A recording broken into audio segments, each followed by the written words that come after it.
In a quiet English village, Miss Jane Marple receives a mysterious letter from a dead man, Jason Rafiel, urging her to seek justice as Nemesis. Thrust into a luxurious coach tour through historic manors, she unravels a decade-old murder of Verity Hunt, a young woman killed in a fit of obsessive love.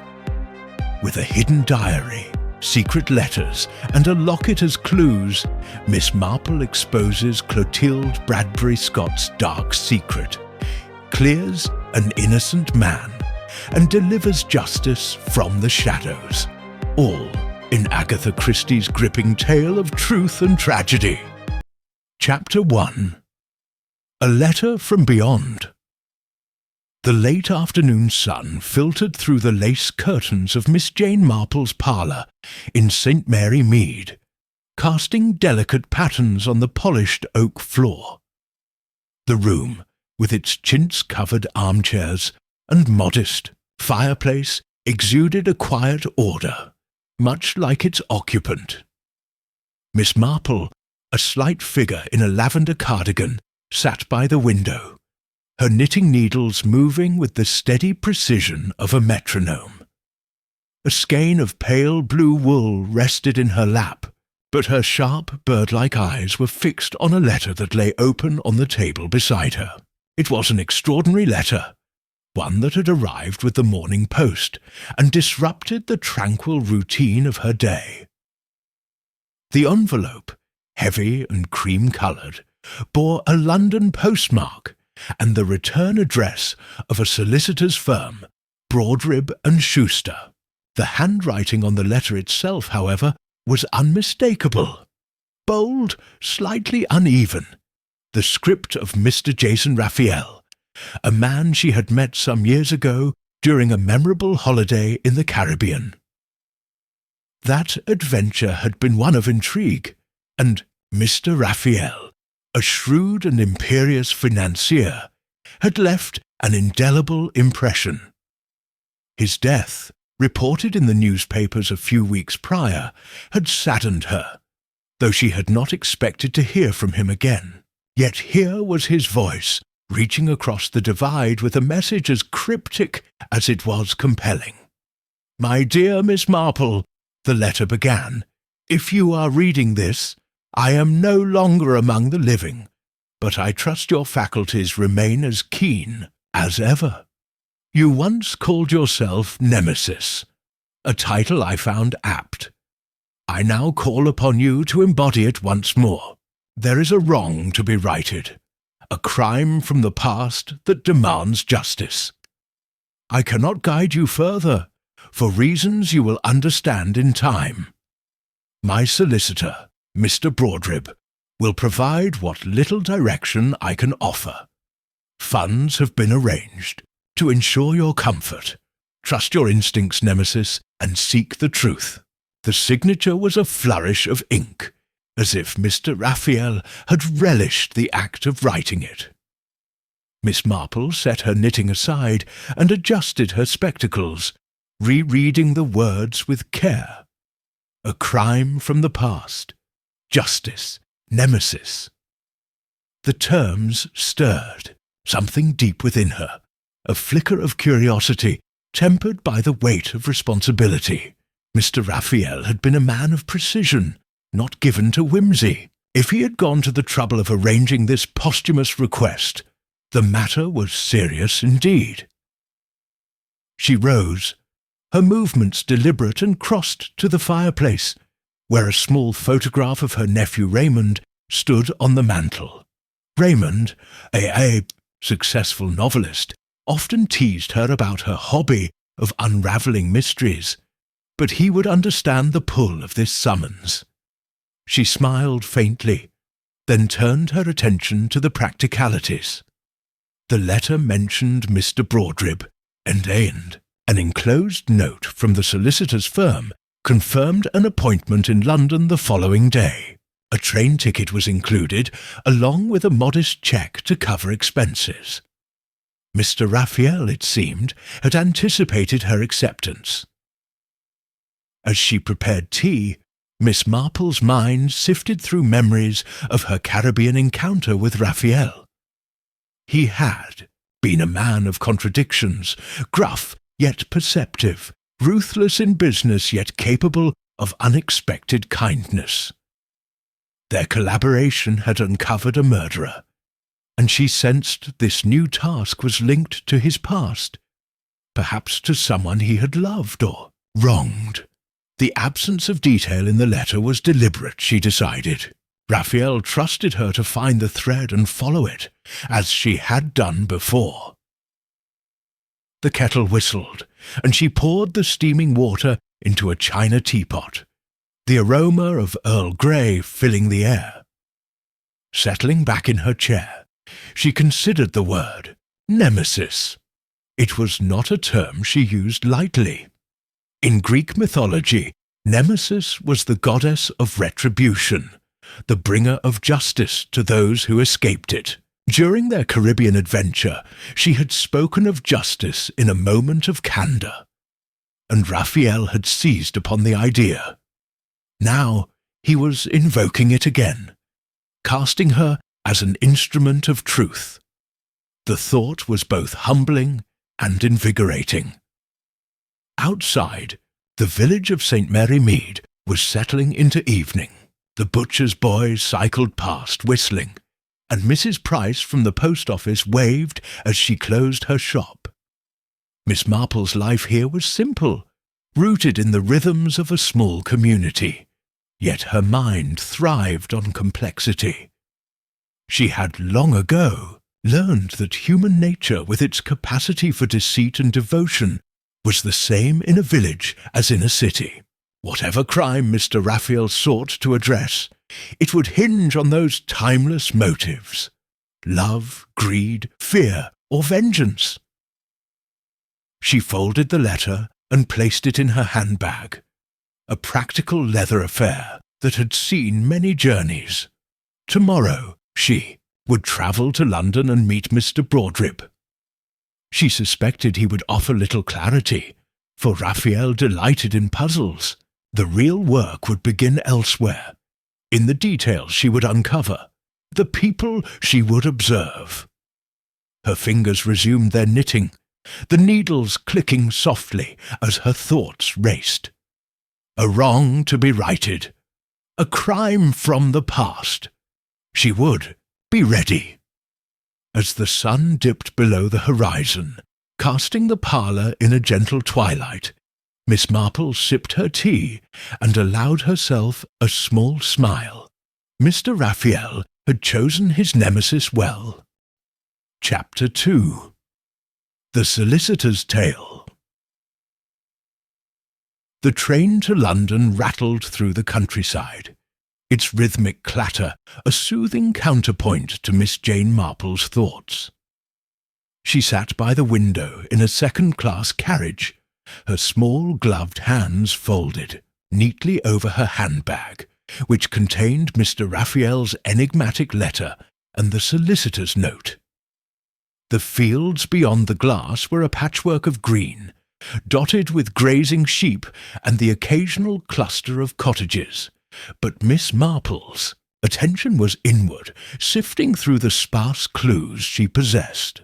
A crime from the past, a call to be Nemesis, and now an appointment with Mr. Broadrib, a man she had never met, but whose role in this puzzle was evidently pivotal. Her sharp eyes, framed by delicate spectacles, betrayed no anxiety, only a quiet alertness.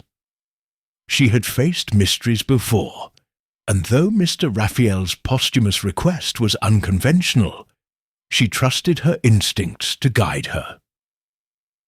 The journey from St. Mary Mead to Paddington Station was uneventful, save for a brief conversation with a young mother travelling with her toddler, who offered Miss Marple a sticky toffee from a tin. She declined politely, her mind too occupied for pleasantries, though she noted the mother's tired smile and the child's curious stare. Human nature, she reflected, was always revealing itself in small ways, and it was in such details that truths often lay hidden. As the train pulled into the bustling station, she gathered her things, a modest suitcase and her trusty umbrella, and made her way to the platform, where the clamour of porters and the hiss of steam enveloped her. A taxi took her to Lincoln's, Inn Fields, where the offices of Broadrib and Schuster occupied a Georgian building of understated elegance. The brass plaque by the door gleamed, and the windows reflected the grey London sky. Miss Marple ascended the steps, her step surprisingly spry for a woman of her years, and was ushered into a reception room by a prim secretary who seemed to regard her with a mix of curiosity and deference. The room was furnished with heavy mahogany, its walls lined with leather-bound legal tomes that exuded an air of permanence. A clock ticked solemnly on the mantel, and a faint scent of pipe tobacco lingered, suggesting a masculine domain. "Mr. Broadrib will see you shortly, Miss Marple," the secretary said, offering a cup of tea, which Miss Marple accepted with a nod. She sipped the tea, weak but passable, and observed her surroundings. A portrait of a stern-faced man, presumably a founder of the firm, hung above the fireplace, his eyes seeming to follow her. On a side table, a stack of legal journals lay neatly arranged, and a single wilting geranium in a pot hinted at a half-hearted attempt at cheer. Miss Marple's lips twitched. The room was a study in propriety, yet it held secrets, as all such places did. The door opened and Mr. Broadrib entered, a portly man in his late 50s with a florid complexion and a moustache that seemed to compensate for his thinning hair. His suit was impeccably tailored, though the waistcoat strained slightly at the buttons, and his manner was one of practised cordiality, tempered by caution. He carried a slim folder under one arm, and his eyes, small and shrewd, assessed Miss Marple as he extended a hand. "Miss Marple, a pleasure," he said, his voice smooth but with a trace of unease. "I trust your journey was comfortable." "Quite, thank you," she replied, her tone mild but her gaze steady. She noted the slight tremor in his handshake, the way his fingers tightened briefly on the folder. Mr. Broadrib was nervous, though. He hid it well. She settled into a chair opposite his desk, her posture erect, her hands resting lightly on her handbag as if it were a shield. He cleared his throat and opened the folder, revealing a few sheets of paper and an envelope sealed with red wax. "You are here, I presume, because of Mr. Rafiel's letter. A most unusual matter, I must say. He was a client of this firm for many years, and his instructions were always precise." He paused, as if choosing his words with care. "Before his death, he left explicit directions concerning you.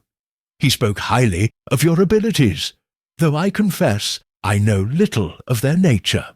Miss Marple inclined her head, her expression serene. "Mr. Rafiel was a man of discernment," she said, allowing a faint smile. "His letter mentioned a task, a quest for justice, I believe he called it. I am here to learn what you can tell me." Broadrib shifted in his seat, his fingers drumming briefly on the desk before he caught himself. "Yes, well, that is the difficulty. Mr. Rafiel was not forthcoming with details, even to me. He was a man who valued control, and it seems he wished to orchestrate this matter from beyond the grave." He opened the sealed envelope and extracted a single sheet of paper, which he handed to Miss Marple. "This is the extent of his instructions as far as I am concerned." The document was a typed itinerary for a luxury coach tour titled Historic Homes and Gardens of England, scheduled to begin in 3 days. Miss Marple's name was listed among the passengers, her place already booked and paid for.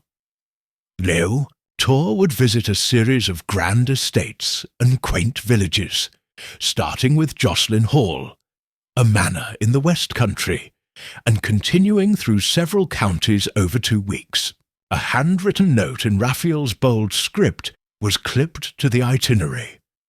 "Begin here, Nemesis. The truth will find you." Miss Marple read the itinerary twice, her mind cataloguing the names of the destinations. Jocelyn Hall, Merryweather, Grange, the village of Kingsbourne. None were familiar, yet she sensed a purpose behind the selection. Rafiel had chosen this tour for a reason, and the answer lay not in the places themselves, but in the people she would meet there. She looked up at Broadrib, who was watching her with a mixture of curiosity and apprehension. "This tour," she said, tapping the paper gently, "is where I am to seek the truth, I take it." "So Mr. Rafiel believed," Broadrib replied. "He was adamant that you join it. He provided funds to cover all expenses, travel, accommodations, even a small stipend for incidentals. He also mentioned that you would find guidance, though he did not elaborate." Miss Marple's eyes narrowed slightly. "Guidance," she repeated, her voice soft but probing. "Did he say anything else? A name, perhaps, or a reference to the crime he wished me to address?" Broadrib hesitated, his fingers toying with a pen on his desk. "There was one name," he said at last, his tone reluctant. "Verity Hunt. He spoke of her some years ago, when we were drafting his will. A young woman, I believe, who died under tragic circumstances. He seemed deeply affected, though he offered no details. I assumed she was a relative or a friend of his son, Michael. The name struck a chord, though Miss Marple's expression remained impassive. Verity Hunt. It was a name that carried weight, a name that might unlock the mystery. She recalled Rafiel's son, Michael, a troubled young man mentioned briefly during their Caribbean encounter. Had Verity been connected to him, and if so, how? She filed the information away, her mind already weaving possibilities. "Mr. Broadrib," she said, her voice gentle but firm, "you have been most helpful. Is there anything else Mr. Rafiel left for me? A message, perhaps, or an item?" Broadrib shook his head, then paused as if remembering something. He reached into the folder and produced a small card, which he handed to her. "Only this. It was to be given to you at our meeting." The card was plain, with a single line of text printed in elegant script. "Trust the pattern, Nemesis." Miss Marple turned it over, but the back was blank. She slipped it into her handbag, her fingers brushing against Rafiel's letter. The phrase was cryptic, yet it resonated with her. Patterns were her domain, patterns of behaviour, of motive, of coincidence. Rafiel knew this, and he was directing her to look for one. She rose, smoothing her skirt, and Broadrib stood as well, his relief palpable. "You will undertake the tour, then?" he asked almost eagerly. "I believe I must," she replied, her tone measured. "Mr. Rafiel has set me a task, and I am not one to shirk a duty. I shall be in touch if I require further assistance." Broadrib escorted her to the door, his manner more relaxed now that the interview was concluding. "I wish you success, Miss Marple," he said, then added almost as an afterthought, "Mr. Rafiel believed you capable of extraordinary things. I hope he was right." Miss Marple's eyes twinkled behind her spectacles. "He was a man of judgment," she said simply, then stepped out into the cool London air. The taxi ride back to Paddington gave her time to reflect.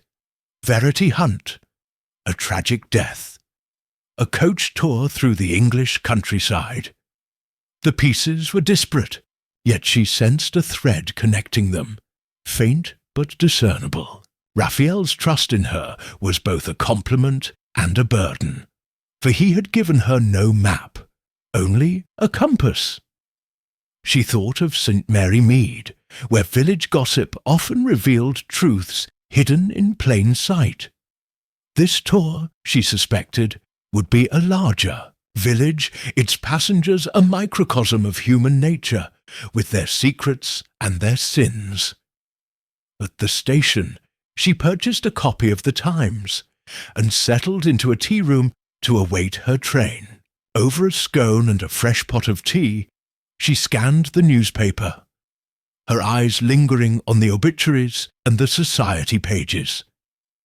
There was no mention of Verity Hunt, but she had not expected one. The girl's death, Broadrib had said, was years ago, perhaps a decade or more. She would need to dig deeper, to listen and observe as she always did. As the train carried her back to St. Mary Mead, Miss Marple opened her handbag and reread the itinerary. Jocelyn Hall, the first stop, was described as a splendid example of Jacobean architecture, with gardens designed by Capability Brown. She cared little for architecture, but gardens were another matter. People revealed themselves in gardens, in the way they tended or neglected them, in the secrets they whispered among the roses.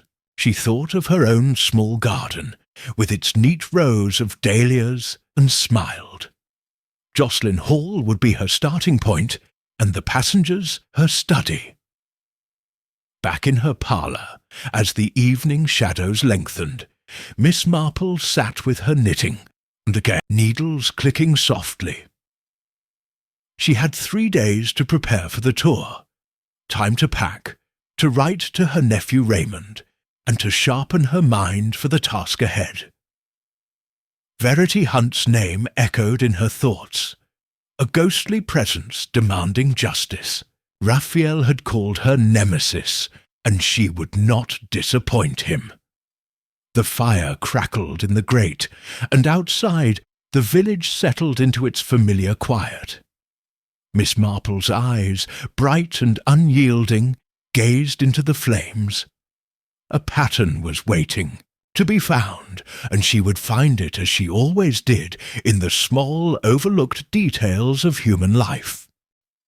Chapter 3.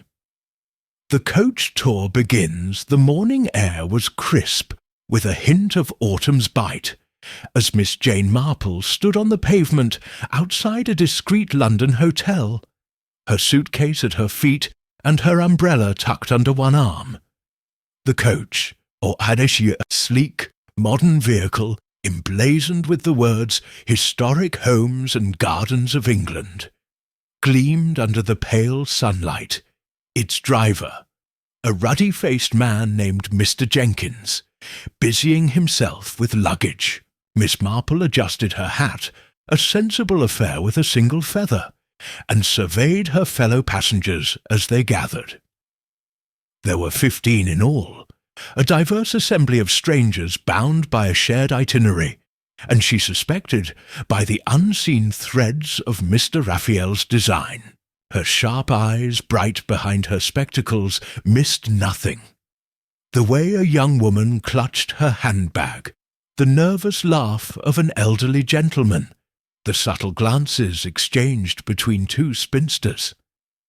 Human nature, she knew, revealed itself then in such moments, and she was here to observe. The tour guide, a brisk woman in her 40s named Mrs. Sandbourne, clapped her hands for attention. Her auburn hair was neatly pinned, and her voice carried the practised cheer of someone accustomed to herding tourists. Good morning, everyone. We'll be setting off for Jocelyn Hall shortly, a splendid Jacobean manor in the West Country. Please take your seats and do let me know if you need anything." She flashed a smile that was more professional than warm, and Miss Marple noted the slight strain in her eyes. Mrs. Sandbourne, it seemed, was not entirely at ease. Miss Marple boarded the coach, choosing a seat near the front where she could see and hear without drawing attention. Her handbag rested on her lap, containing Rafiel's letter, the itinerary, and the cryptic card with its injunction to trust the pattern. As the other passengers filed in, she catalogued them with the precision of a naturalist. There was Mr. Casper, a retired schoolmaster with a penchant for quoting poetry; Mrs. Lumley, a widow whose incessant chatter about her late husband's ailments suggested a need for company; and a young couple, the Hillingdons, who seemed more interested in each other than the tour. But it was the group near the back that drew her attention most keenly. 3 women who, despite their varied demeanours, seemed connected by an unspoken bond. The first was Clotilde Bradbury Scott, a tall, striking woman in her late 50s, with dark hair streaked with silver, and an air of quiet authority. Her movements were deliberate, her smile polite but guarded, as if she were accustomed to command. Beside her sat her sister, Anthea Bradbury Scott, a nervous, bird-like creature whose hands fluttered constantly, adjusting her scarf or smoothing her skirt. Anthea's eyes darted about, and her voice, when she spoke, was high and unsteady. The third woman, introduced as Miss Elizabeth Temple, was older, with a weathered face and a calm, almost serene demeanour. She carried a leather-bound notebook, and Miss Marple caught a glimpse of botanical sketches within it. These 3, she sensed, were central to Rafiel's puzzle, though how, she could not yet say. As the coach rumbled out of London, Mrs. Sandbourne provided a brief history of Jocelyn Hall, her voice amplified by a small microphone. Built in 1603, the hall is renowned for its oak-panelled great hall and its gardens, designed by Capability Brown. It's also known for a rather tragic local story, which I'll share later. Her tone was light, but Miss Marple caught a flicker of hesitation. A tragedy, then. She thought of Verity Hunt, the name Mr. Broadrib had mentioned, and wondered if this was the connection she sought. The journey to the West Country was long, and the passengers settled into their own rhythms. Mr. Casper dozed, his head nodding, against the window. Mrs. Lumley struck up a conversation with the Hillingdons, who listened with polite indifference. Miss Marple, pretending to knit, listened to the murmurs around her. Clotilde Bradbury Scott was speaking softly to Miss Temple, her voice too low to catch. But Anthea's nervous interjections were audible. "Oh, Clotilde, do you think it's wise to revisit? After all that happened?" Clotilde's response was a sharp glance, and Anthea fell silent, her fingers twisting a handkerchief. Miss Marple's needles paused. Revisit. The word suggested a history, perhaps a painful one, tied to Jocelyn Hall. At a midday stop for tea at a roadside inn, Miss Marple manoeuvred herself into a seat near Miss Temple, who was sipping chamomile and studying her notebook. "You're an artist, I see," Miss Marple said, her tone gentle and disarming. "Those sketches are lovely." Miss Temple smiled, her eyes crinkling. "A botanist, really, though I dabble in drawing. Plants are. Honest, Miss Marple, they don't hide their natures." Her voice was warm, with a trace of melancholy, and Miss Marple sensed a depth of experience behind her words. "I imagine you've seen many gardens on this tour," Miss Marple continued, stirring her tea. "Is Jocelyn Hall a favourite?" Miss Temple's expression clouded briefly. "It's beautiful, but it carries a weight. You'll hear about it, I expect. The tragedy of the young girl. Verity, her name was." She closed her notebook, her fingers lingering on the cover. "I knew her, you see, a bright, lovely creature. Her death was a blow to many." Miss Marple's heart quickened, but her face remained serene. "How sad," she said softly. "An accident, was it?" Miss Temple hesitated, her eyes searching Miss Marple's. "So they said. A fall in the woods, a blow to the head. But there were whispers of foul play. The truth was never clear." She leaned closer, her voice dropping. "The Bradbury Scott sisters raised her, you know. Clotilde was devoted to her, perhaps too much." Before Miss Marple could probe further, Mrs. Sanborn called the group back to the coach. Miss Temple rose, her expression unreadable, and Miss Marple followed, her mind racing. Verity Hunt's death was no mere footnote. It was the heart of Rafiel's quest. The Bradbury Scott sisters, particularly Clotilde, were entwined in it, and Miss Temple's knowledge might prove invaluable. The coach arrived at Jocelyn Hall in the late afternoon, the manor's stone facade glowing in the slanting light.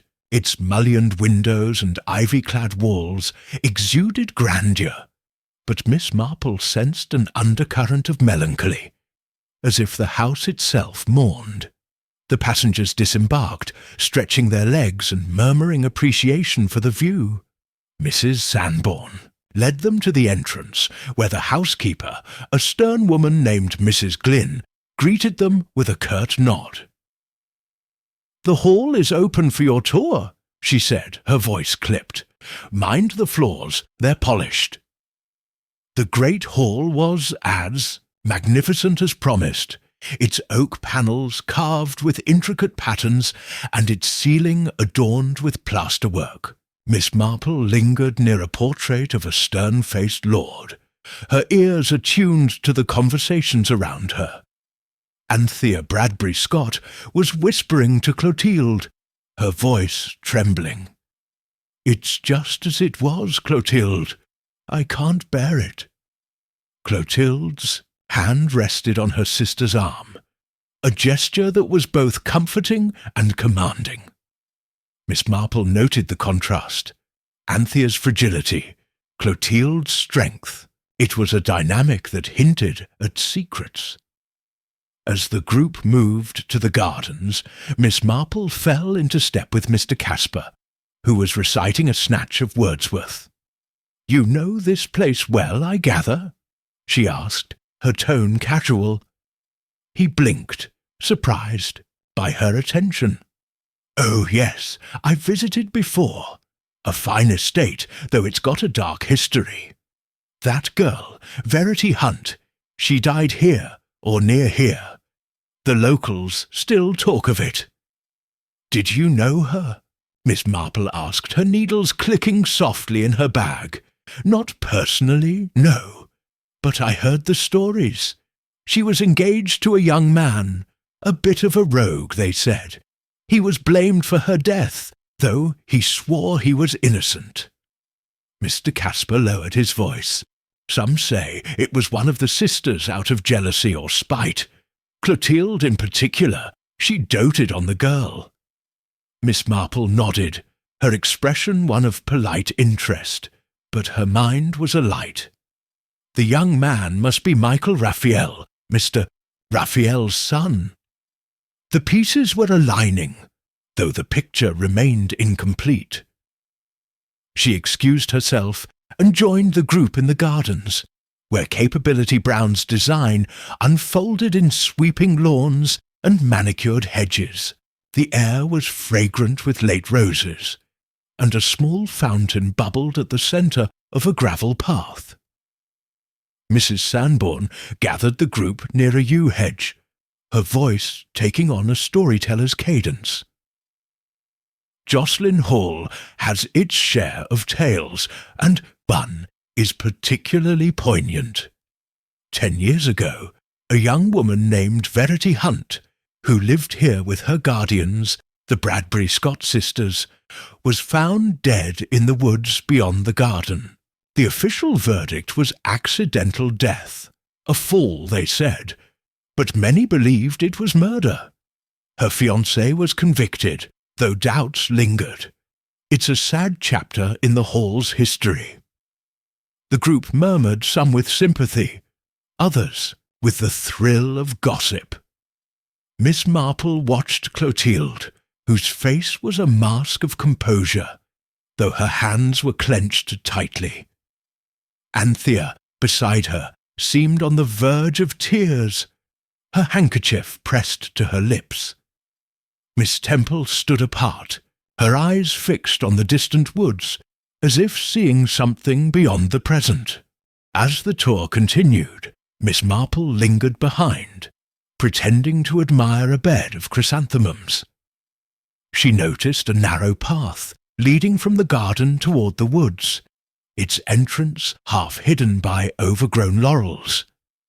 It was not part of the tour, and Mrs. Glynn, the housekeeper, was quick to steer the group away from it. "That path's unsafe," she said sharply. "Keep to the main routes." Miss Marple's curiosity stirred. Unsafe or inconvenient? She resolved to explore it later, when eyes were less watchful. Dinner was served in the Hall's dining room, a cavernous space with a long table set with silver and crystal.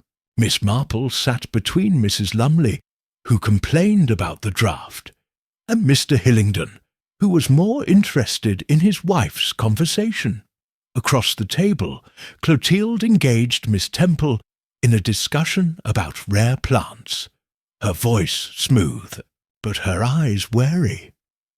Anthea, seated beside her, picked at her food, her face pale. Miss Marple listened, her own conversation minimal, her ears attuned to the undercurrents.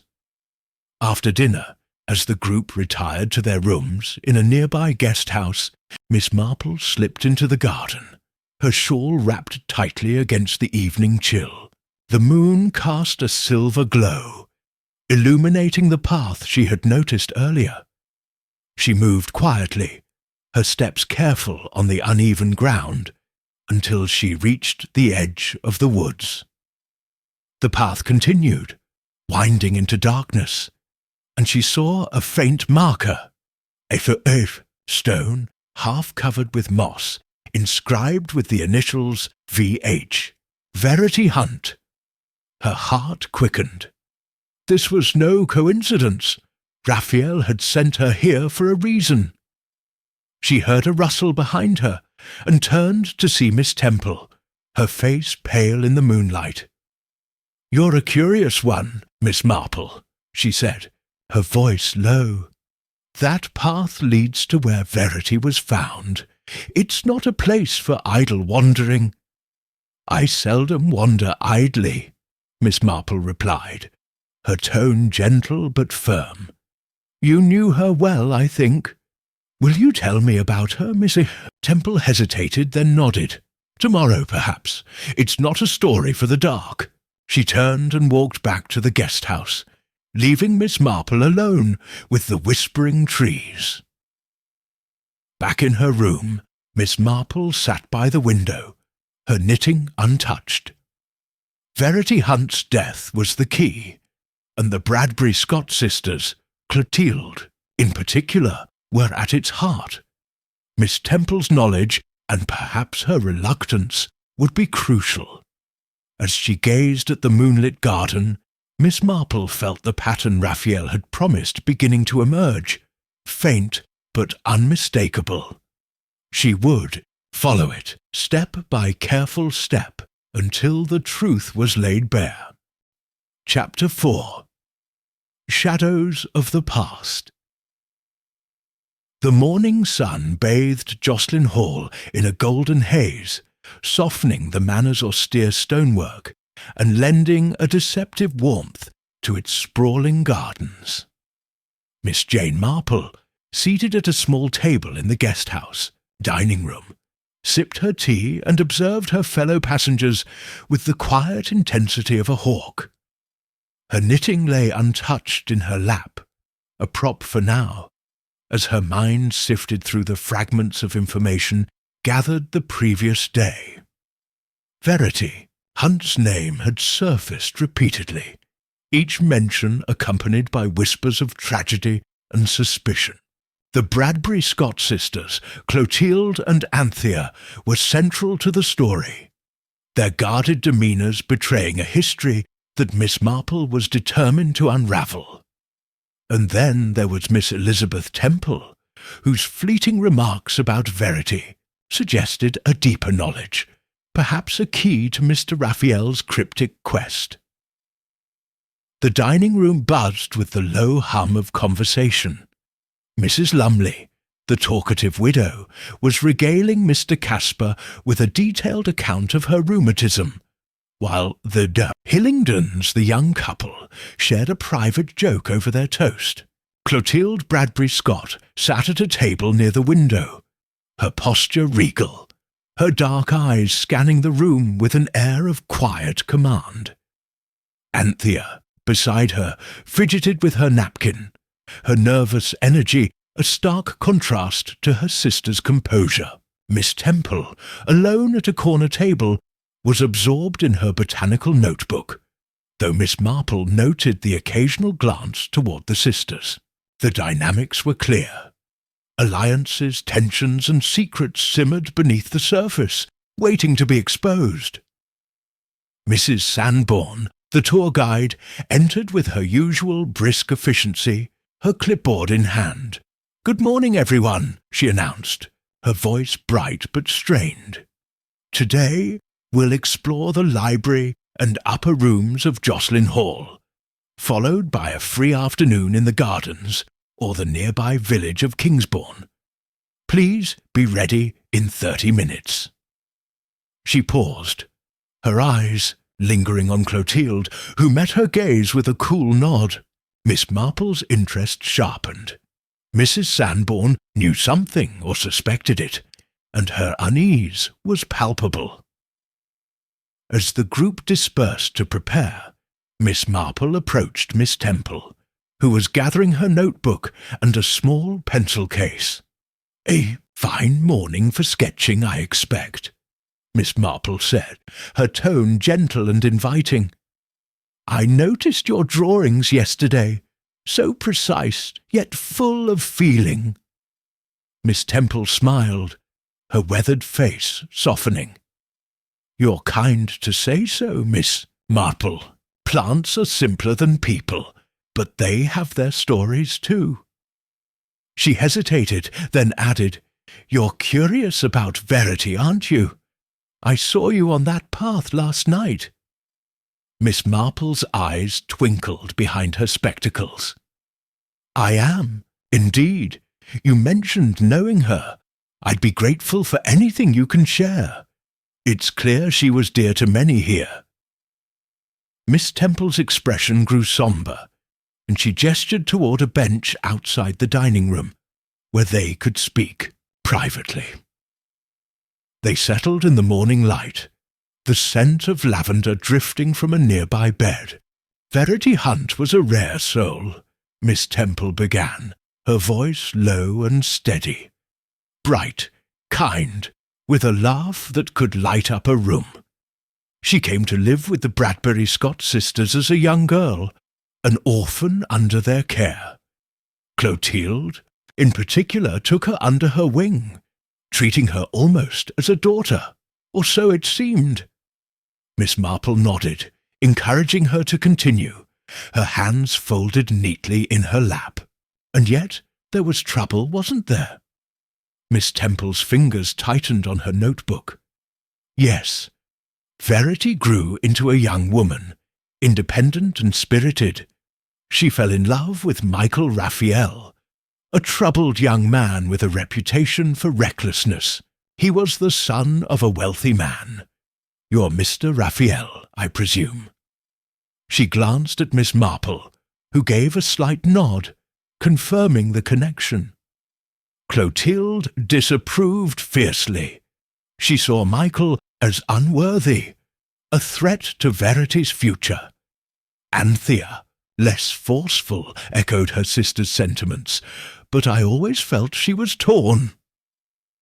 Miss Marple's mind raced, piecing together the fragments. Michael Rafiel, the son of her late acquaintance, had been convicted of Verity's murder. Yet Rafiel had believed him innocent. And Verity's death, she prompted gently. You said there were doubts about the official verdict. Miss Temple's eyes darkened. She was found in the woods, not far from that path you saw. Her skull was crushed, supposedly from a fall, but the injury was inconsistent, or so some thought. Michael was arrested quickly, his reputation making him an easy target. He claimed he was elsewhere that night, but his alibi was weak. The trial was swift, and he was sentenced to prison. Yet I never believed it was him. Verity trusted him, loved him. There was someone else, someone closer, who had a deeper motive. Miss Marple's heart quickened, but her face remained serene. Someone like Clotilde, perhaps? You mentioned her devotion. Miss Temple hesitated, her gaze drifting to the garden. Clotilde's love for Verity was intense, almost possessive. I saw it when I visited Jocelyn Hall years ago, as a guest of the sisters. Verity was planning her wedding, and Clotilde's disapproval was palpable. There were arguments, sharp, bitter ones. Verity confided in me once, saying she felt smothered, as if Clotilde couldn't bear to let her go. She paused, her voice dropping. I've often wondered if that love turned to something darker. The revelation hung between them, heavy, with implication. Miss Marple filed it away, her mind already weaving connections. Thank you, Miss Temple, she said softly. You've given me much to think about.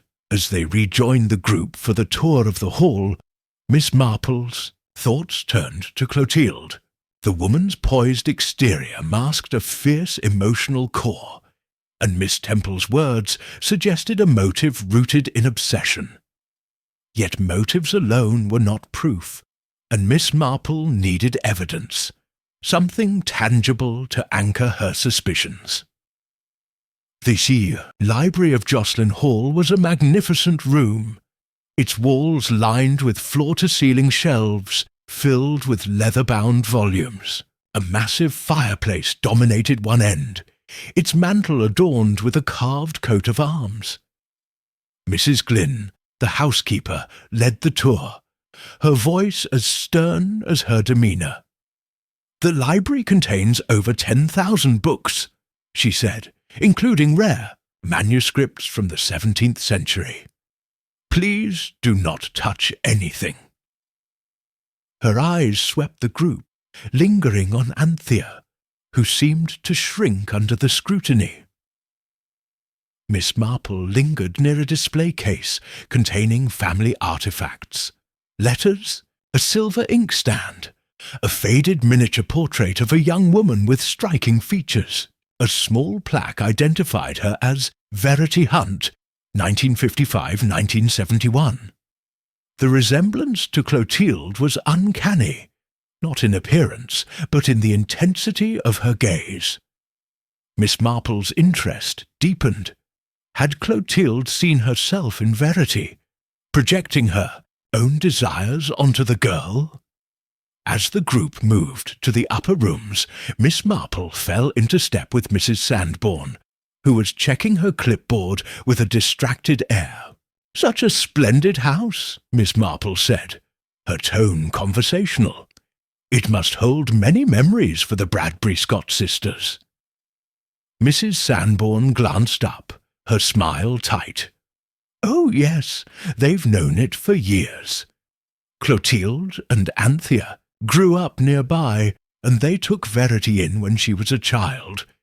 It was a kind gesture, though." She trailed off as if catching herself, though it ended in tragedy. Miss Marple finished gently. "It must have been hard for them losing her." Mrs. Sanborn nodded, her eyes flickering toward Clotilde, who was examining a tapestry with studied calm. Clotilde was devastated. She barely spoke for months after. Anthea was different, more emotional, always weeping. They're an odd pair, those two. Her voice held a note of caution, as if she regretted saying so much.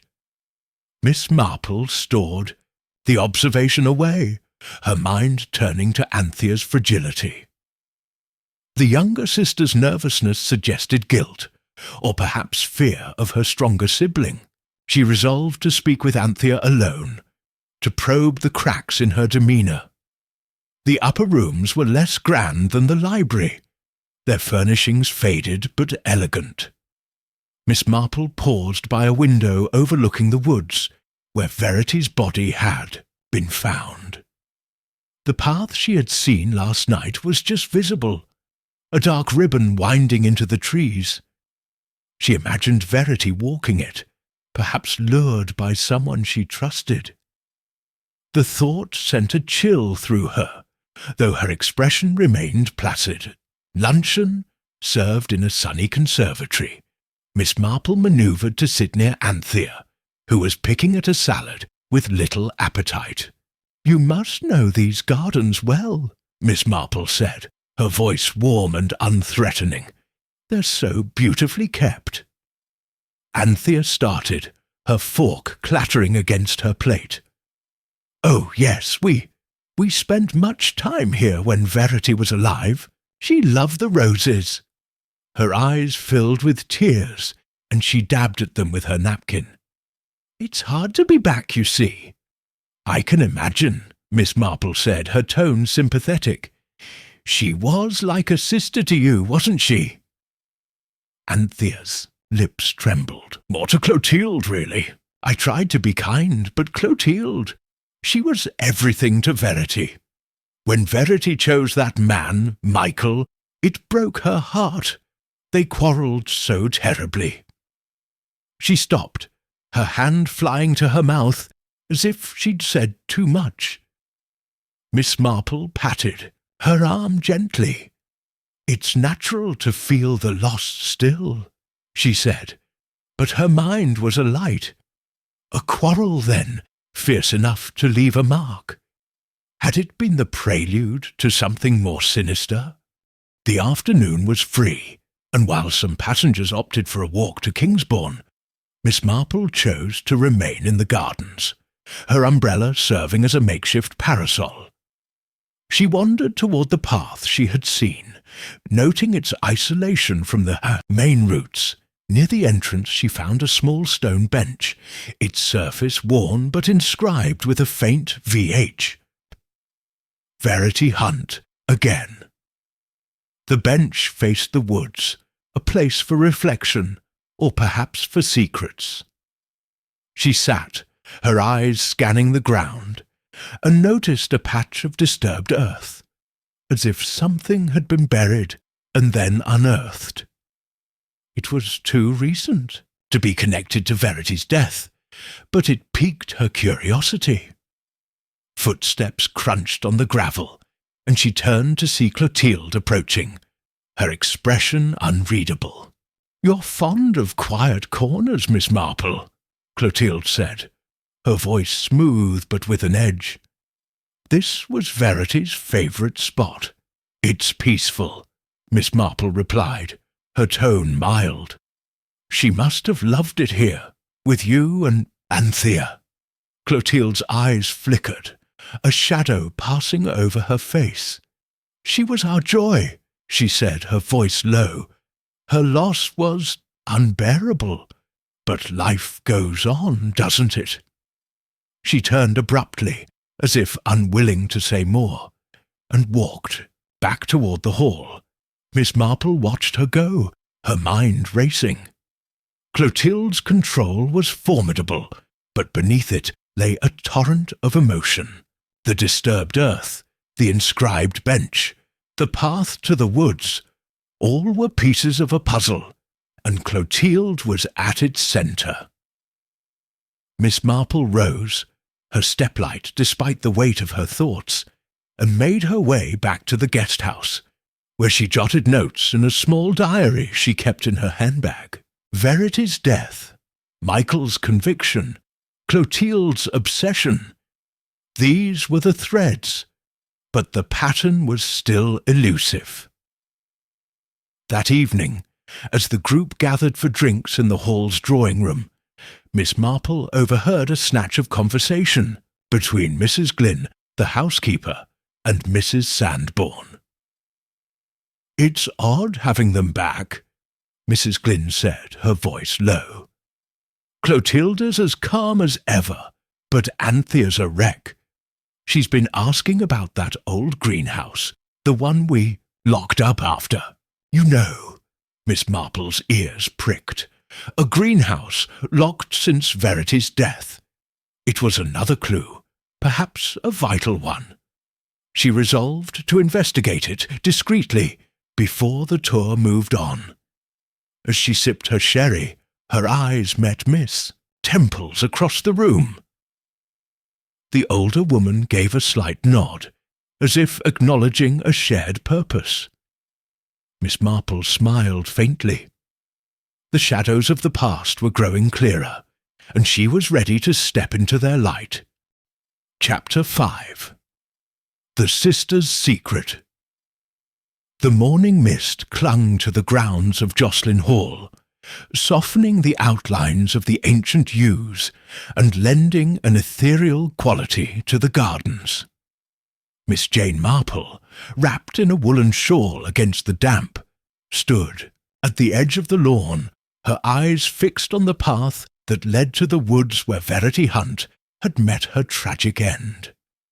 Her small gloved hands clasped her handbag, which held her diary, Rafiel's letter, and the card urging her to trust the pattern, the events of the previous day, the revelations about Verity's death, Clotilde's guarded intensity, Anthea's nervous slips, and the mention of a locked greenhouse had sharpened her focus.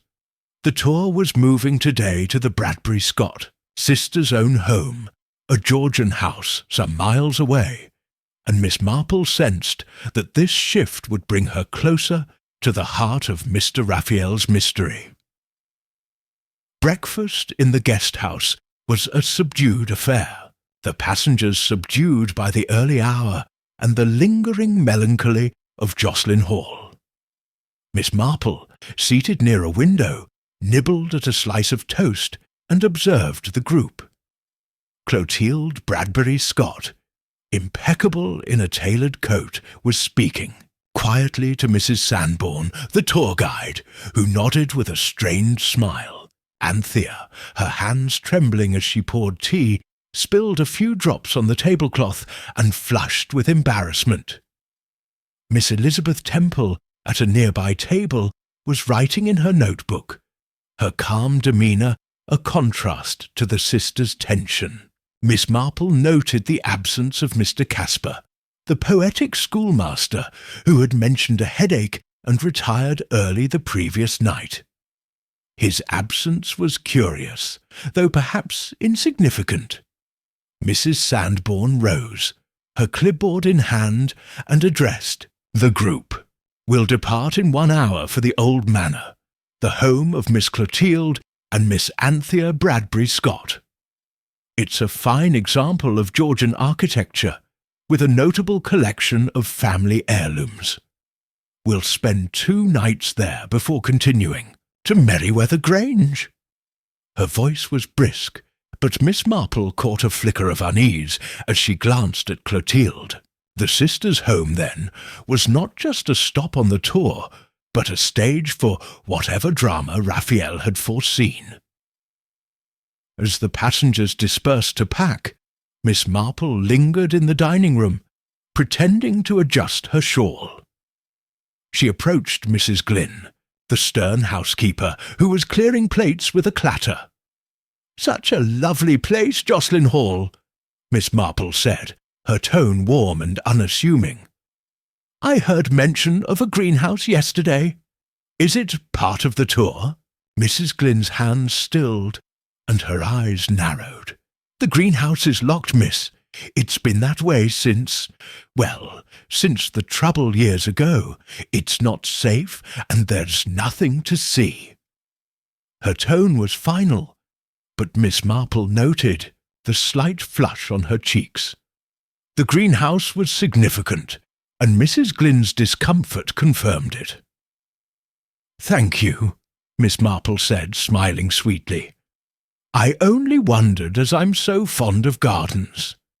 She excused herself and made her way to the guest house, her mind turning over the housekeeper's words. A locked greenhouse, untouched since Verity's death. It was a detail that demanded exploration, though she would need to be cautious.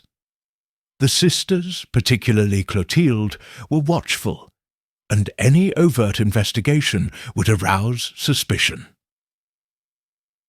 The coach journey to the old manor was uneventful, the countryside unfolding in a tapestry of hedgerows and rolling hills. Miss Marple sat near the front, her knitting needles clicking softly as she listened to the conversations around her. Mrs. Lumley, the talkative widow, was complaining about the damp to the Hillingdons, who responded with polite murmurs. Miss Temple, seated across the aisle, caught Miss Marple's eye and offered a small nod, as if acknowledging their shared interest in Verity's story.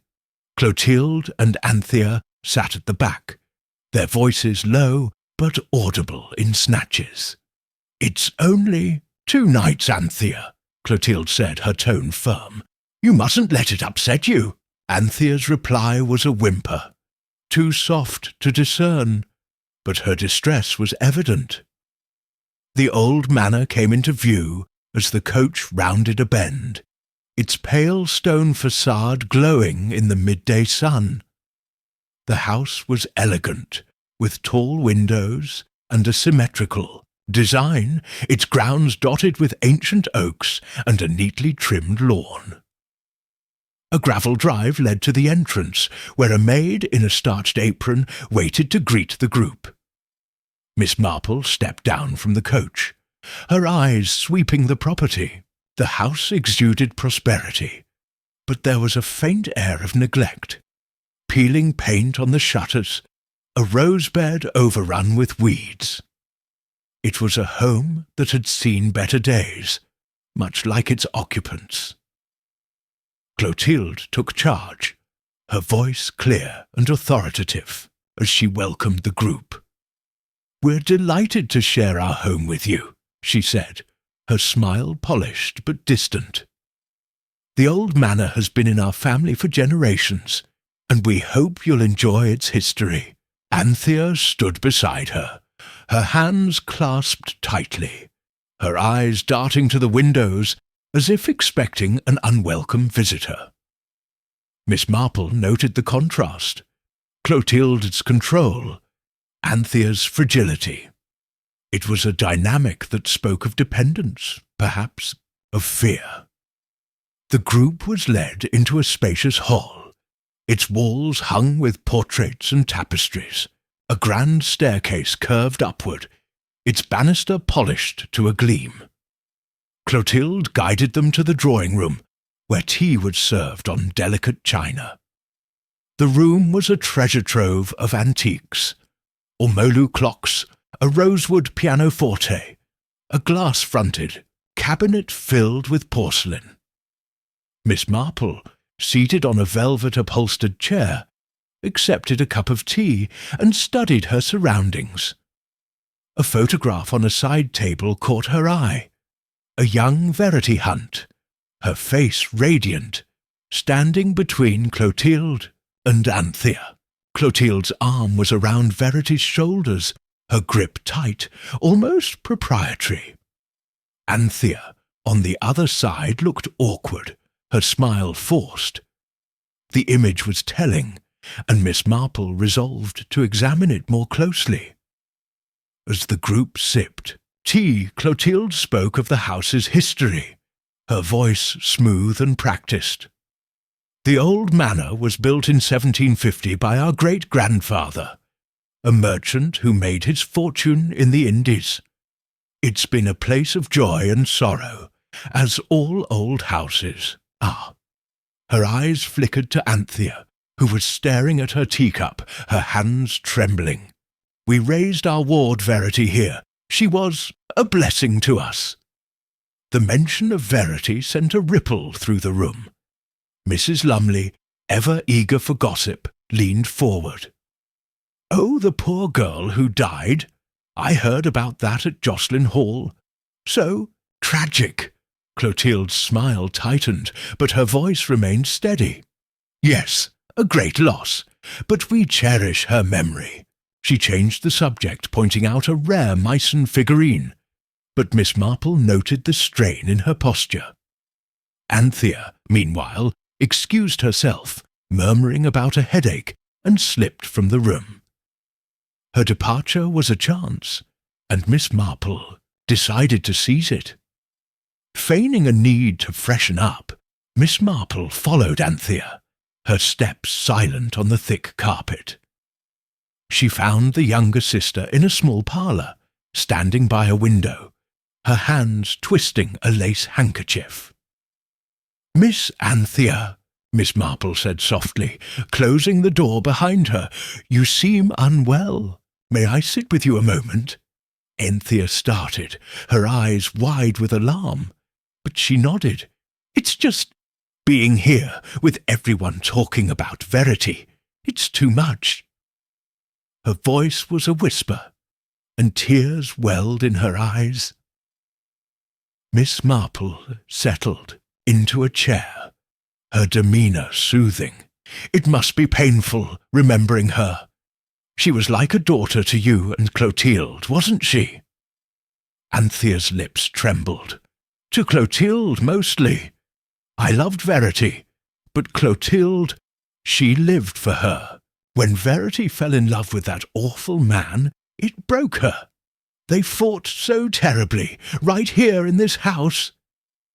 She gestured vaguely, her hands shaking.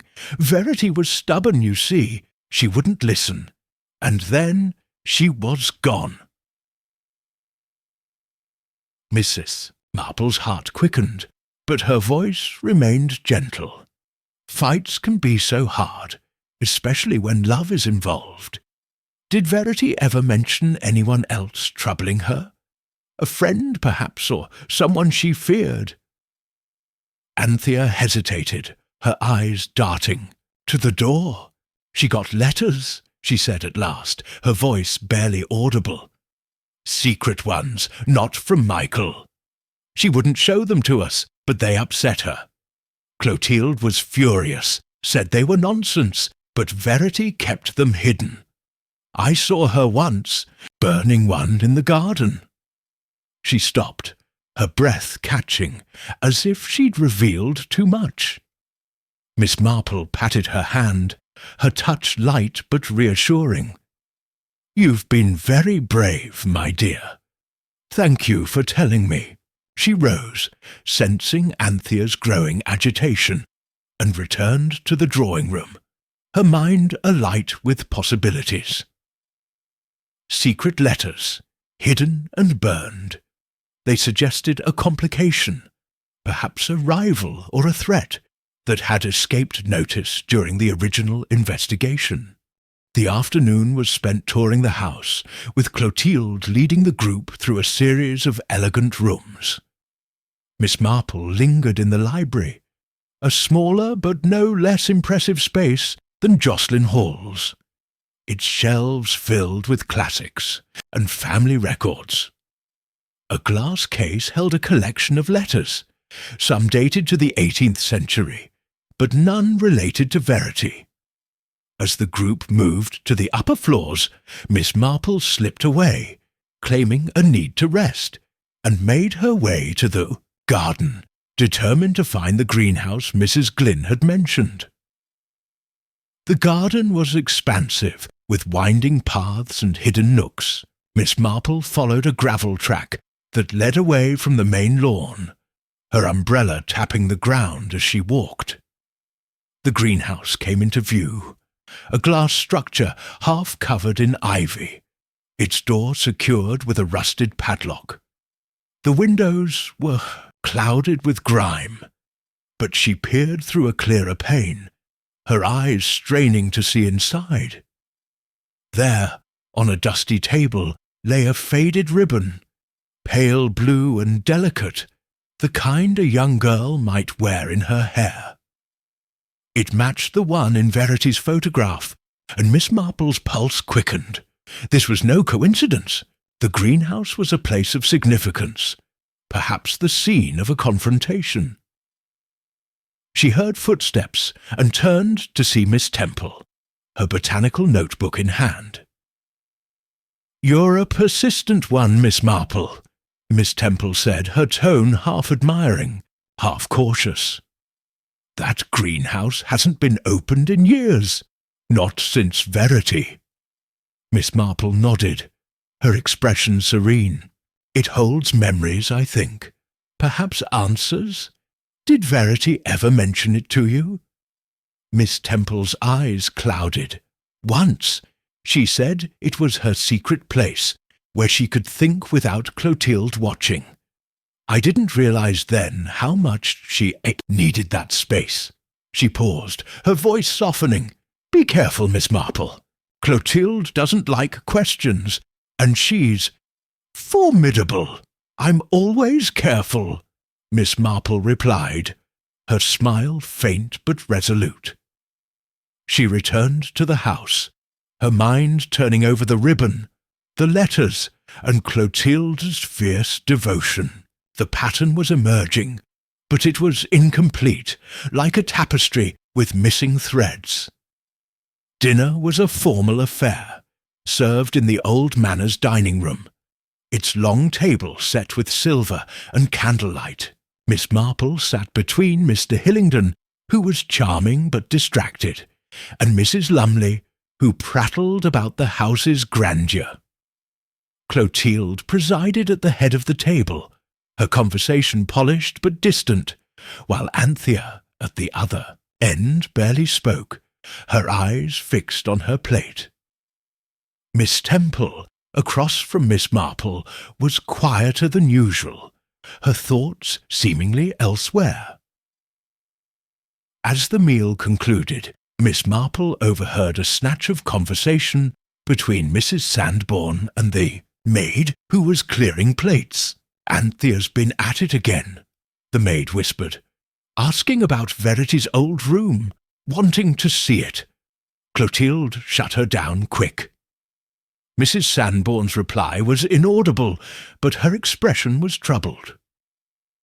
Miss Marple retired to her room, a cosy chamber with a four-poster bed and a view of the garden. She sat by the window, her diary open, and recorded her findings. The ribbon in the greenhouse, Anthea's revelation about the letters, Miss Temple's warning about Clotilde. The sisters' secret was tied to Verity's final days, and the greenhouse was a focal point. She needed access to it, and to Verity's room if possible, but Clotilde's vigilance would make that difficult. As she prepared for bed, a soft knock came at her door. It was Miss Temple, her face pale in the lamplight. "I couldn't sleep," she said, stepping inside. "There's something I didn't tell you. Verity mentioned a diary once, hidden somewhere in the house. She said it held her thoughts, her fears. If you could find it, it might explain those letters." Miss Marple's eyes gleamed. "Thank you, Miss Temple. That's most helpful." As the older woman left, Miss Marple felt a surge of determination. A diary, secret letters, a locked greenhouse. These were the keys to Verity's death and to Rafiel's call for justice. Tomorrow she would find a way to search, to peel back the layers of the sisters' secret and bring the truth to light. Chapter 6. A Clue in the Garden. The dawn light filtered through the heavy drapes of Miss Jane Marple's room at the old manor, casting a soft glow on the four-poster bed where she sat, her diary open on her lap, the events of the previous day, the tense tea in the drawing-room, Anthea's revelation about Verity's secret letters, the glimpse of the ribbon in the locked greenhouse, and Miss Temple's mention of a hidden diary, had woven a complex web in her mind. Each thread pointed to Verity Hunt's death and to Clotilde Bradbury Scott's overpowering devotion, but the pattern Mr. Rafiel had urged her to trust remained tantalizingly incomplete. Miss Marple's sharp eyes, undimmed by the early hour, scanned her notes, her pen pausing over the word greenhouse. It was a place of secrets, she was certain, and today she would find a way to explore it further. The old manor was silent as she dressed, choosing a practical tweed skirt and a lavender blouse, her shawl draped over her shoulders against the morning chill. Her handbag, ever at her side, held her knitting, Rafiel's letter, and the cryptic card that had become her talisman. She slipped her diary inside, its pages filled with observations about the Bradbury Scott sisters, Miss Temple's guarded knowledge, and the whispers of Verity's tragedy that seemed to permeate the house. The tour group would spend the day exploring the manor's grounds and the nearby village of Kingsbourne. But Miss Marple's focus was narrower. The greenhouse, Verity's room, and the elusive diary that might reveal the truth behind those mysterious letters. Breakfast was served in the dining room, its long table laden with silver teapots and platters of kedgeree and toast. Miss Marple took her place between Mrs. Lumley, whose complaints about the bed springs were unrelenting, and Mr. Hillingdon, who seemed preoccupied with a letter he kept glancing at. Clotilde presided with her usual poise, her dark hair swept into an elegant chignon, her smile a mask of hospitality. Anthea, pale and restless, avoided eye contact, her fingers shredding a napkin into tiny pieces. Miss Temple, seated across from Miss Marple, was quieter than usual, her botanical notebook closed, her eyes lingering on Clotilde with a mixture of curiosity and caution. The absence of Mr. Casper, who had cited a lingering headache, was noted but unremarked upon, though Miss Marple wondered if his withdrawal was strategic. Mrs. Sanborn, the tour guide, outlined the day's itinerary with her characteristic briskness. "We'll begin with a guided walk through the manor's gardens, led by Miss Clotilde, who knows them intimately. This afternoon, you're free to visit Kingsbourne, where the church and its medieval carvings are well worth seeing." Her voice faltered slightly as she mentioned the gardens, and Miss Marple caught a glance exchanged between her and Clotilde, a flicker of unease that spoke volumes. The gardens, then, held more than roses and lavender. As the group prepared for the walk, Miss Marple lingered in the dining room, pretending to search for a misplaced glove. She approached the maid, a young woman with a nervous habit of tucking her hair behind her ears, who was clearing the table. "Such a charming house," Miss Marple said, her tone warm and disarming. "I heard there's a greenhouse in the garden. Is it open to visitors?" The maid's hands paused, and she glanced toward the door. "No, ma'am. It's been locked for years. Miss Clotilde says it's unsafe, and no one's to go near it." Her voice was low, and she resumed her work with haste, as if fearful of being overheard. Miss Marple smiled undeterred. "Thank you, my dear. I only wondered, as I'm so fond of plants." She excused herself and joined the group outside, her mind turning over the maid's words. The greenhouse's inaccessibility was deliberate, and Clotilde's insistence on its danger suggested it held something she wished to conceal. The garden walk began under Clotilde's guidance, her voice clear and authoritative as she described the history of the grounds. The gardens were laid out in the 18th century, with additions by our grandfather, who was a keen horticulturist. The herb garden, in particular, is a treasure. She gestured to a neatly arranged plot of sage and rosemary, her movements graceful but controlled. The group followed, murmuring appreciation, though Miss Marple noted Anthea's absence. The younger sister had pleaded a migraine and remained indoors, a convenient excuse that piqued Miss Marple's curiosity. As they moved through the garden, Miss Marple lagged behind, her umbrella tapping the gravel path as she feigned interest in a bed of late-blooming asters. The greenhouse was visible in the distance, its glass panes glinting through a screen of ivy. She noted its isolation, tucked behind a copse of laurels, out of sight from the main house. Clotilde's tour avoided it entirely, steering the group toward an ornamental pond instead. Miss Marple's resolve hardened. She would need to return alone, but first she sought another perspective. She fell into step with Miss Temple, who was sketching a cluster of foxgloves with quick, precise strokes. "You have a gift for capturing beauty," Miss Marple said, her tone gentle. "These gardens must be a delight for you." Miss Temple smiled, though her eyes were wary. "They are, though they hold memories I'd rather forget. Verity loved this place, you know. She'd spend hours here, away from Clotilde's watchful eye." She lowered her voice, glancing at Clotilde, who was explaining the pond's history to Mrs. Lumley. "You're still asking about her, aren't you?" Miss Marple nodded, her expression serene. "I am. You mentioned a diary yesterday. Did Verity ever say where she kept it, or what those secret letters contained?" Miss Temple's pencil paused, and she closed her notebook. She was guarded about the diary, but she hinted it was somewhere safe, where Clotilde wouldn't look. As for the letters, she said they were from someone she trusted, but they frightened her.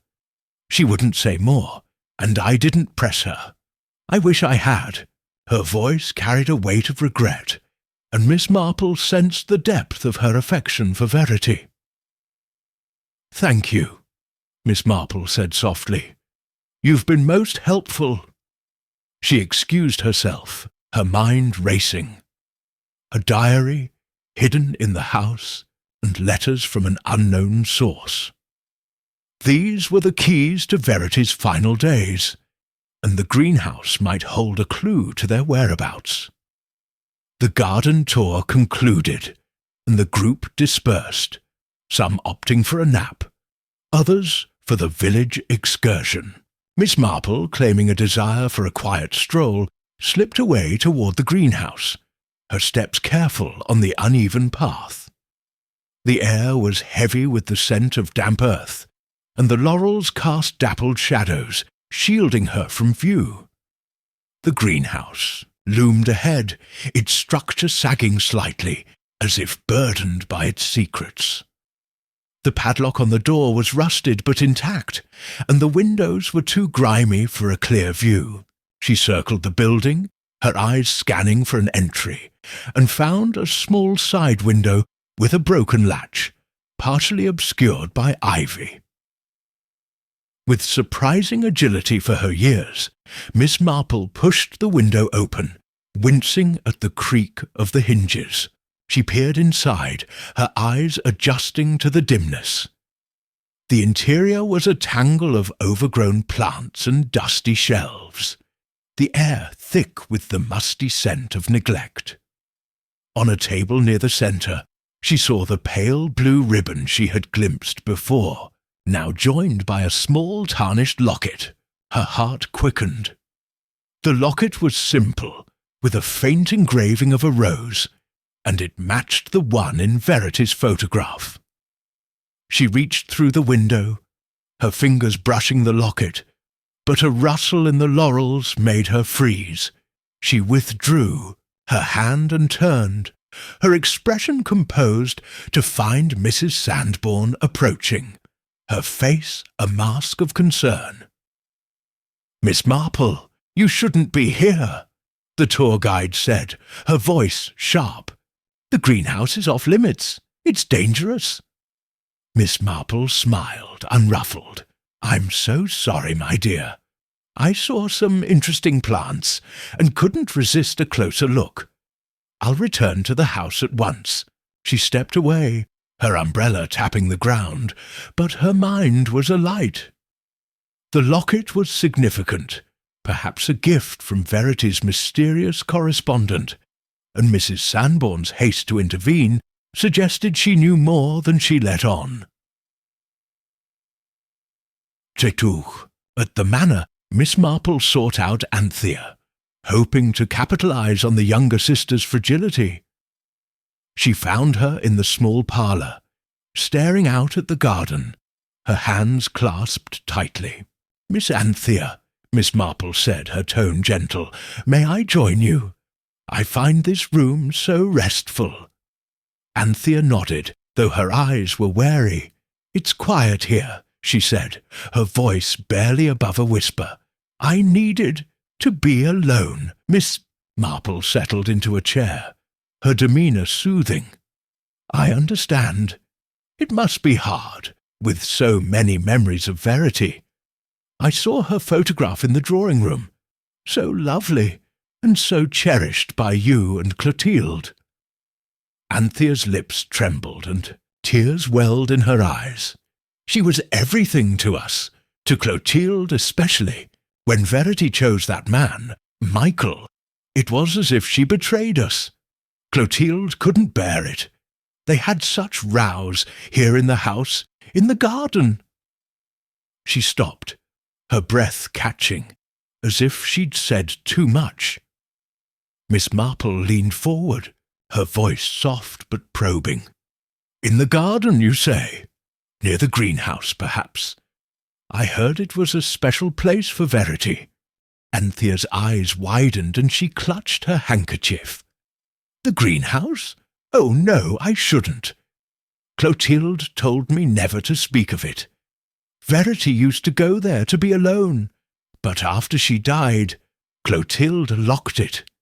She said it was too painful." Her voice broke and she buried her face in her hands. Miss Marple patted her arm, her touch light but reassuring. There, my dear, you've done nothing wrong. Memories can be so heavy." She rose, sensing Anthea's distress was genuine, but also a barrier to further questions. The greenhouse, then, was not just a place of retreat, but a site of conflict, perhaps the scene of Verity's final moments. The afternoon passed quietly, with Miss Marple joining the group for a brief visit to Kingsbourne. The village was charming, its stone cottages clustered around a Norman church, but her thoughts remained with the old manor. She lingered in the churchyard, examining weathered gravestones, and found one for Verity Hunt, its inscription simple, "Beloved, forever missed." The stone was clean, as if recently tended, and Miss Marple wondered if Clotilde visited it, a ritual of guilt or grief. Dinner was a subdued affair, the group weary from the day's activities. Clotilde, as always, dominated the conversation, her anecdotes about the manor's history polished but impersonal. Anthea, still shaken, barely touched her food, and Miss Temple's silence suggested she was wrestling with her own thoughts. Miss Marple, seated beside Mr. Hillingdon, listened to his talk of London with half an ear, her attention on Clotilde's every gesture. The woman's control was remarkable, but there were cracks. A slight tremor in her hand as she lifted her wine-glass, a fleeting glance at Anthea that held both command and concern. After dinner, as the group gathered in the drawing-room for coffee, Miss Marple slipped away, claiming a need for fresh air. She made her way to the garden, the moon casting a silver glow over the paths. The greenhouse loomed in the distance, its glass panes reflecting the light like watchful eyes. She approached the side window again, her movements silent, and pushed it open, this time reaching for the locket. Her fingers closed around it, and she slipped it into her handbag, her heart pounding. It was a risk, but a necessary one as she turned to leave. She heard a soft gasp and saw Miss Temple standing at the edge of the laurels, her face pale. "You're braver than I, Miss Marple," she said, her voice low. "That locket, it was Verity's. She wore it always, a gift from someone she loved. If Clotilde knows you have it—" Miss Marple's eyes gleamed. "Then we must be discreet," she said. "Will you help me, Miss Temple? I believe Verity's diary is still in this house, and it may hold the truth." Miss Temple hesitated, then nodded. "Tomorrow I'll distract Clotilde during the morning tour.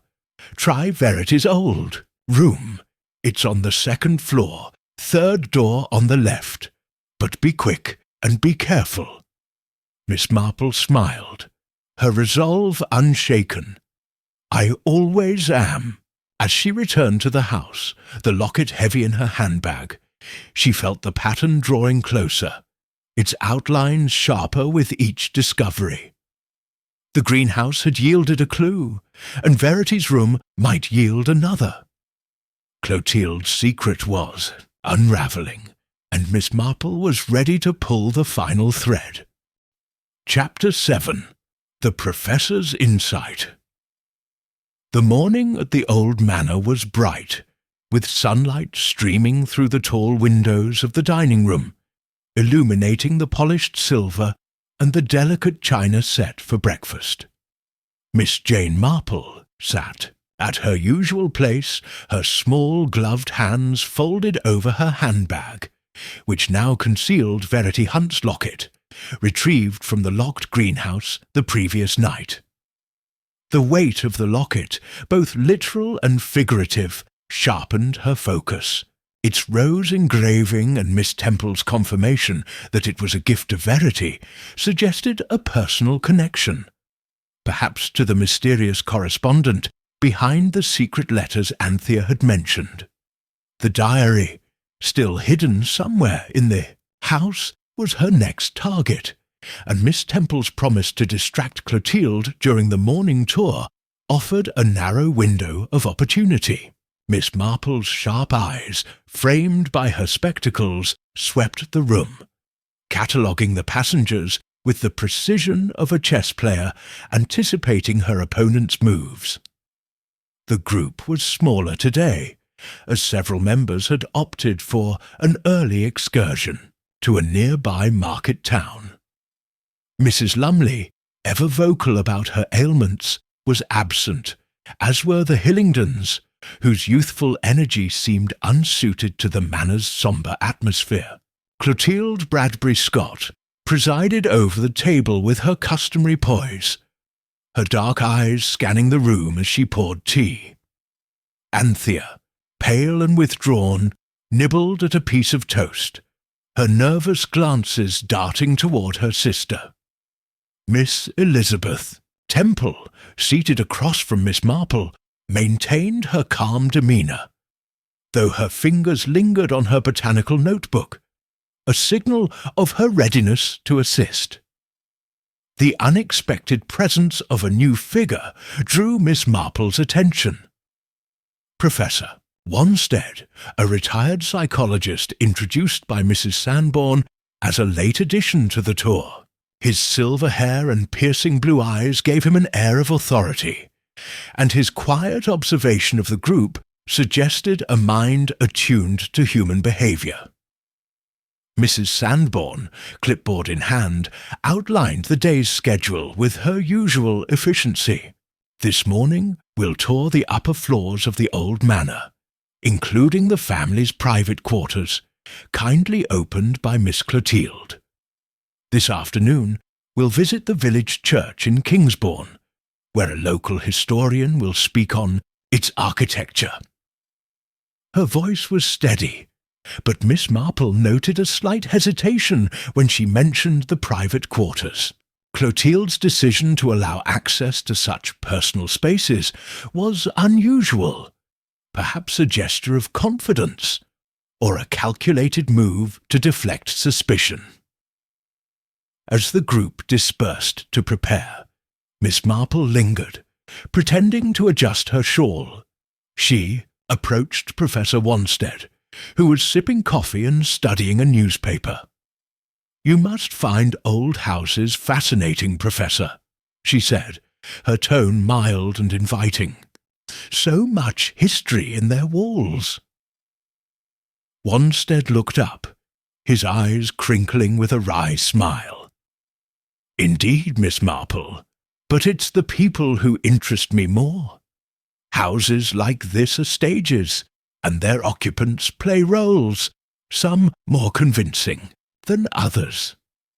His voice was deep, with a hint of amusement, and Miss Marple sensed a kindred spirit, someone who saw beneath the surface. "I quite agree," she said, settling into a chair beside him. "The Bradbury Scott sisters, for instance. They seem so devoted to this place, and to the memory of their ward, Verity Hunt." Wanstead's expression sharpened, though his tone remained casual. "Verity Hunt, a tragic case. I followed it years ago as part of my research into family dynamics. The official story, accidental death, then a murder charge against her fiancé, never sat right with me. Too tidy and too convenient for someone." He leaned closer, his voice dropping. "You're asking about her, aren't you? I saw you watching Clotilde and Anthea. You're not just here for the gardens." Miss Marple's eyes twinkled, but her face remained serene. "I'm a curious soul, Professor. Verity's story seems to linger here, and I wonder if the truth was ever fully uncovered. You're a psychologist. Surely you have a theory." Wanstead chuckled, a low, rumbling sound. "You're sharp, Miss Marple. All right, I'll share a thought, but it's only a hypothesis. Clotilde Bradbury Scott strikes me as a woman of intense passions, tightly controlled. Her devotion to Verity, from what I've read, bordered on obsession. Such attachments can turn destructive when challenged, say, by a young woman's desire for independence or a rival for her affection. Anthea, on the other hand, is a follower, caught in her sister's orbit. If something happened to Verity, Clotilde would be the driving force, and Anthea would know but lack the strength to act." Miss Marple nodded, her mind racing. Wanstead's insight aligned with her own suspicions, but his perspective added depth. "A compelling theory," she said. "Did you ever meet Verity or the sisters during your research?" "No, but I corresponded with a colleague who knew the family. He described Clotilde as formidable, almost maternal toward Verity, but with a jealousy that surfaced when Verity grew close to Michael Rafiel. The letters Anthea mentioned, those intrigued me. They suggested an external influence, someone stirring the pot. He paused, his eyes narrowing. "You've found something, haven't you? Something tangible." Miss Marple's smile was faint but knowing. "Perhaps a small trinket, nothing more. But tell me, Professor, do you think Michael Rafiel was innocent?" Wanstead leaned back, his fingers steepled. "I do. His profile didn't fit a murderer. Troubled, yes, but not violent. The evidence against him was circumstantial. His presence near the woods, a quarrel with Verity, his lack of a solid alibi. Someone else had motive, means, and opportunity, and my money's on Clotilde, but proving it, that's another matter." Their conversation was interrupted by Mrs. Sanborn's call to gather for the tour. Miss Marple rose, her mind alight with Wanstead's analysis. His suspicion of Clotilde strengthened her own, and his mention of the letters reinforced the importance of finding Verity's diary. As she joined the group, she caught Miss Temple's eye, a silent agreement passing between them. The morning tour was her chance to search Verity's room, and she would need to be swift. Clotilde led the tour with her usual grace, her commentary on the manor's history polished but impersonal. The group ascended the grand staircase, its walls hung with portraits of stern-faced ancestors, and entered a corridor lined with oak doors. Verity's room, Miss Temple had said, was the third on the left, and Miss Marple noted its position as Clotilde guided them into a guest chamber, filled with antique furniture. Miss Temple, true to her word, engaged Clotilde in a detailed question about a Chippendale bureau, her tone earnest, and her notebook open to a sketch. The distraction worked, and Clotilde's attention was fully occupied, her back to the door. Miss Marple slipped away, her steps silent on the thick carpet, and entered Verity's room, closing the door softly behind her. The room was preserved as a shrine, its furnishings untouched by time. A single bed with a white counterpane stood against one wall, a mahogany wardrobe opposite it. A small desk held a silver inkstand and a framed photograph of Verity, her smile radiant. The air was heavy with the scent of lavender, and Miss Marple felt a pang of sadness for the life cut short. She moved quickly, her fingers deft as she searched the desk drawers, finding only old stationery and a few pressed flowers. The wardrobe yielded dresses, their style dated to a decade ago, but no diary.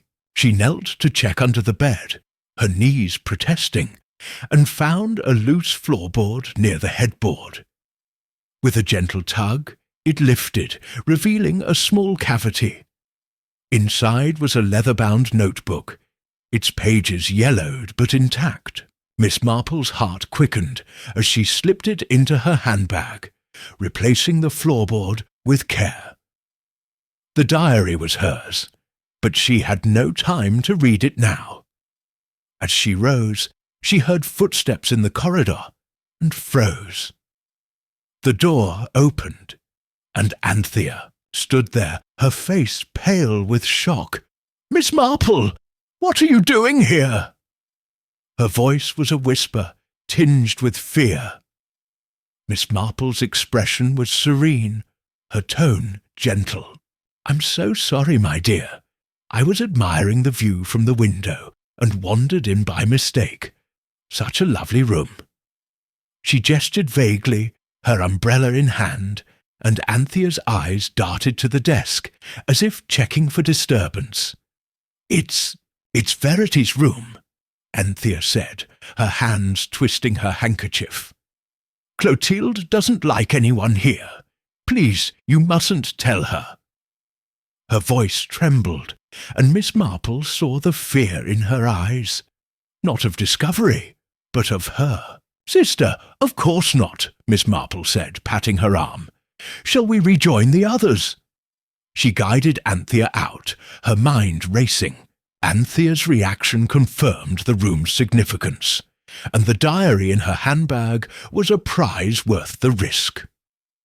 The tour concluded without incident, and Miss Marple returned to her room, locking the door before opening the diary.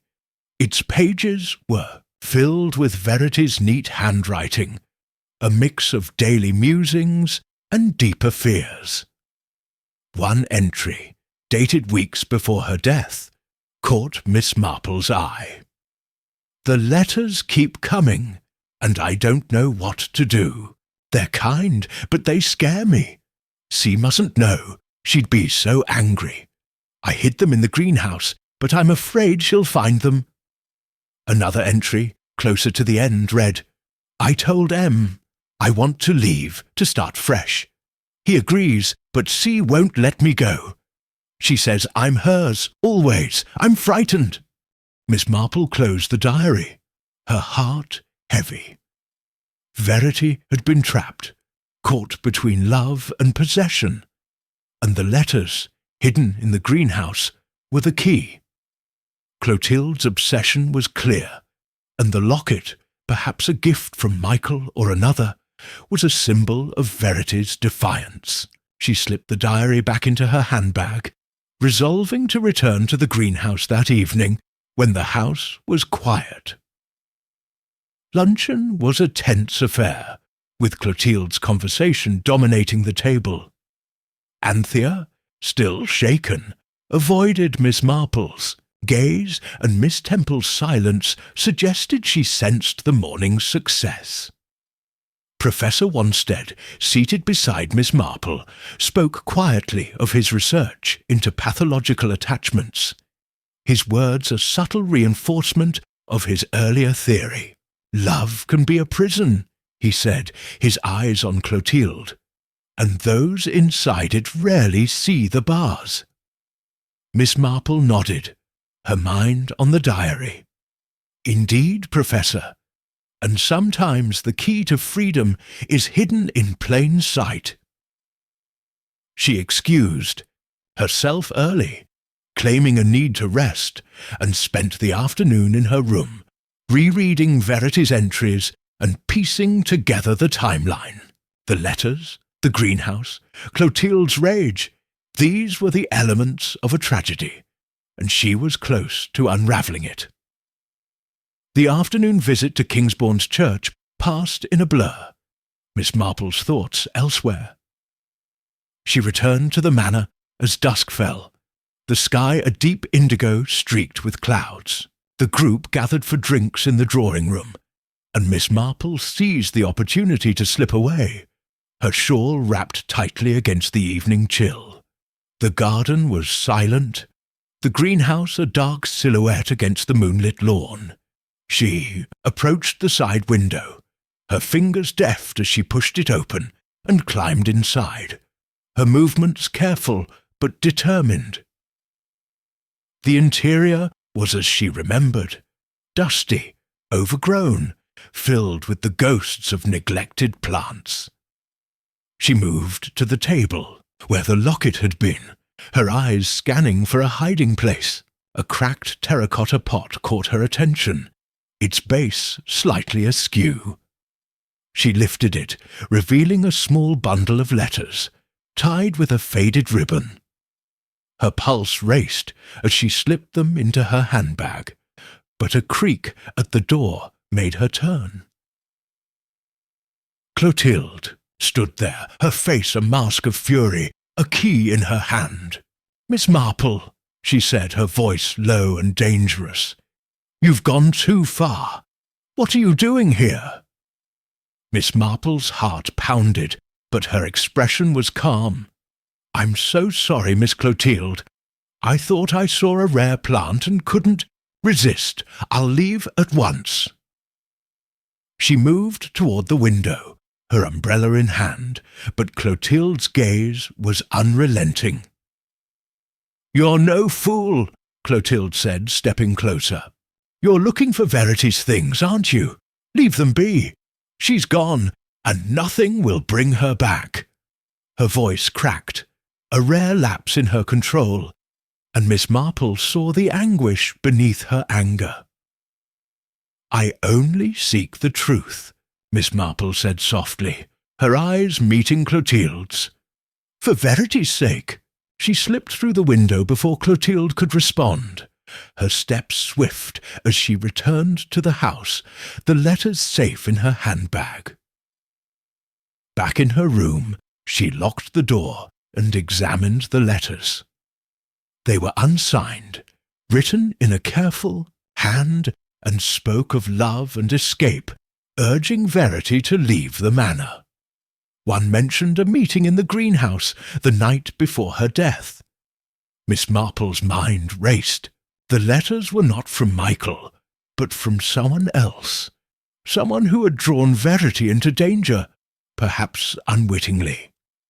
Clotilde's reaction confirmed her fear of exposure, and the diary and letters together painted a picture of a woman consumed by possession. As she prepared for bed, a soft knock came at her door. It was Professor Wanstead, his face grave. "I saw you in the garden," he said, his voice low. "You've found something, haven't you? Be careful, Miss Marple. Clotilde is dangerous, and she's watching you." Miss Marple smiled, her resolve unshaken. "Thank you, Professor. I'm always careful." As he left, she felt the weight of Rafiel's charge. The truth was within reach, and she would not falter now. Chapter 8. The Confrontation. The old manor lay shrouded in the hush of early morning, its Georgian elegance softened by a veil of mist that clung to the gardens.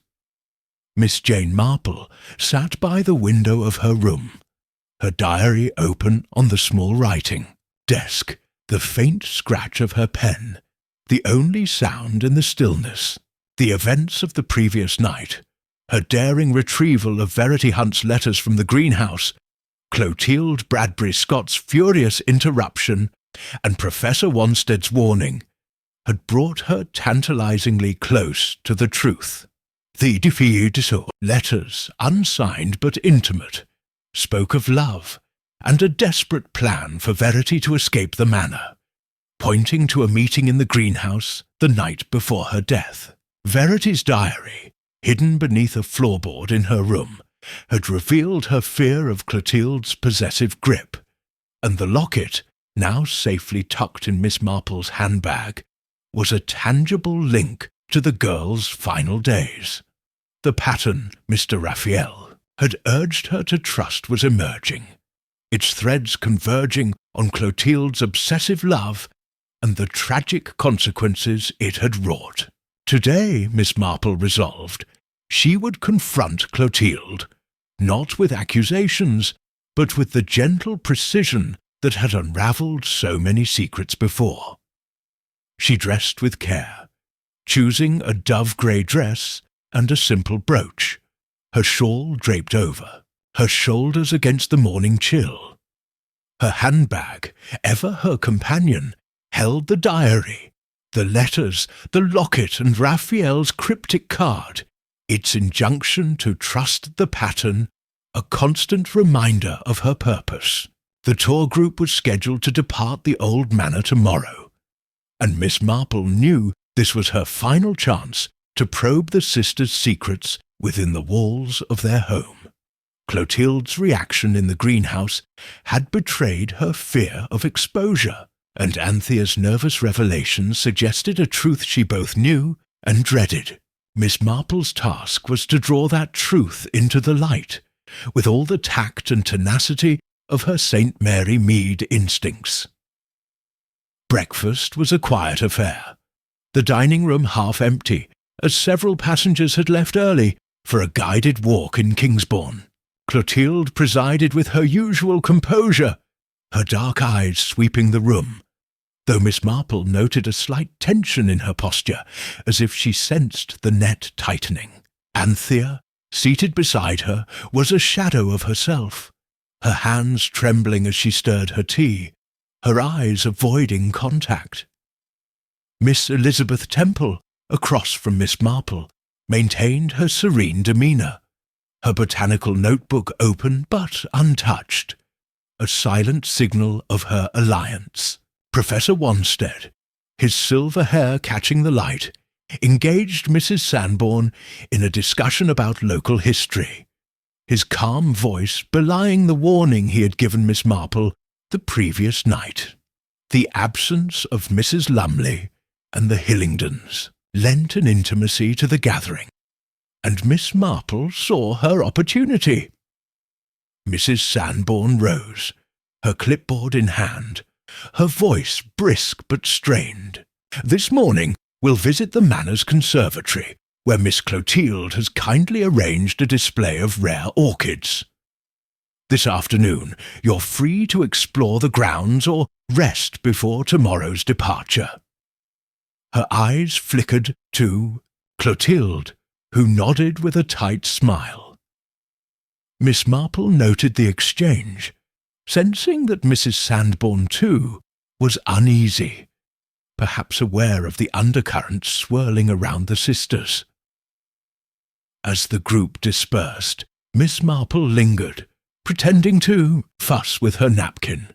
She approached Anthea, who was gathering her things with a distracted air. "Miss Anthea," Miss Marple said, her tone warm and reassuring, "I wondered if you might show me the conservatory before the tour. I'm so fond of flowers, and I'd love to hear your thoughts on the orchids." Anthea started, her eyes wide with alarm, but she nodded. "Oh, yes, of course, Miss Marple.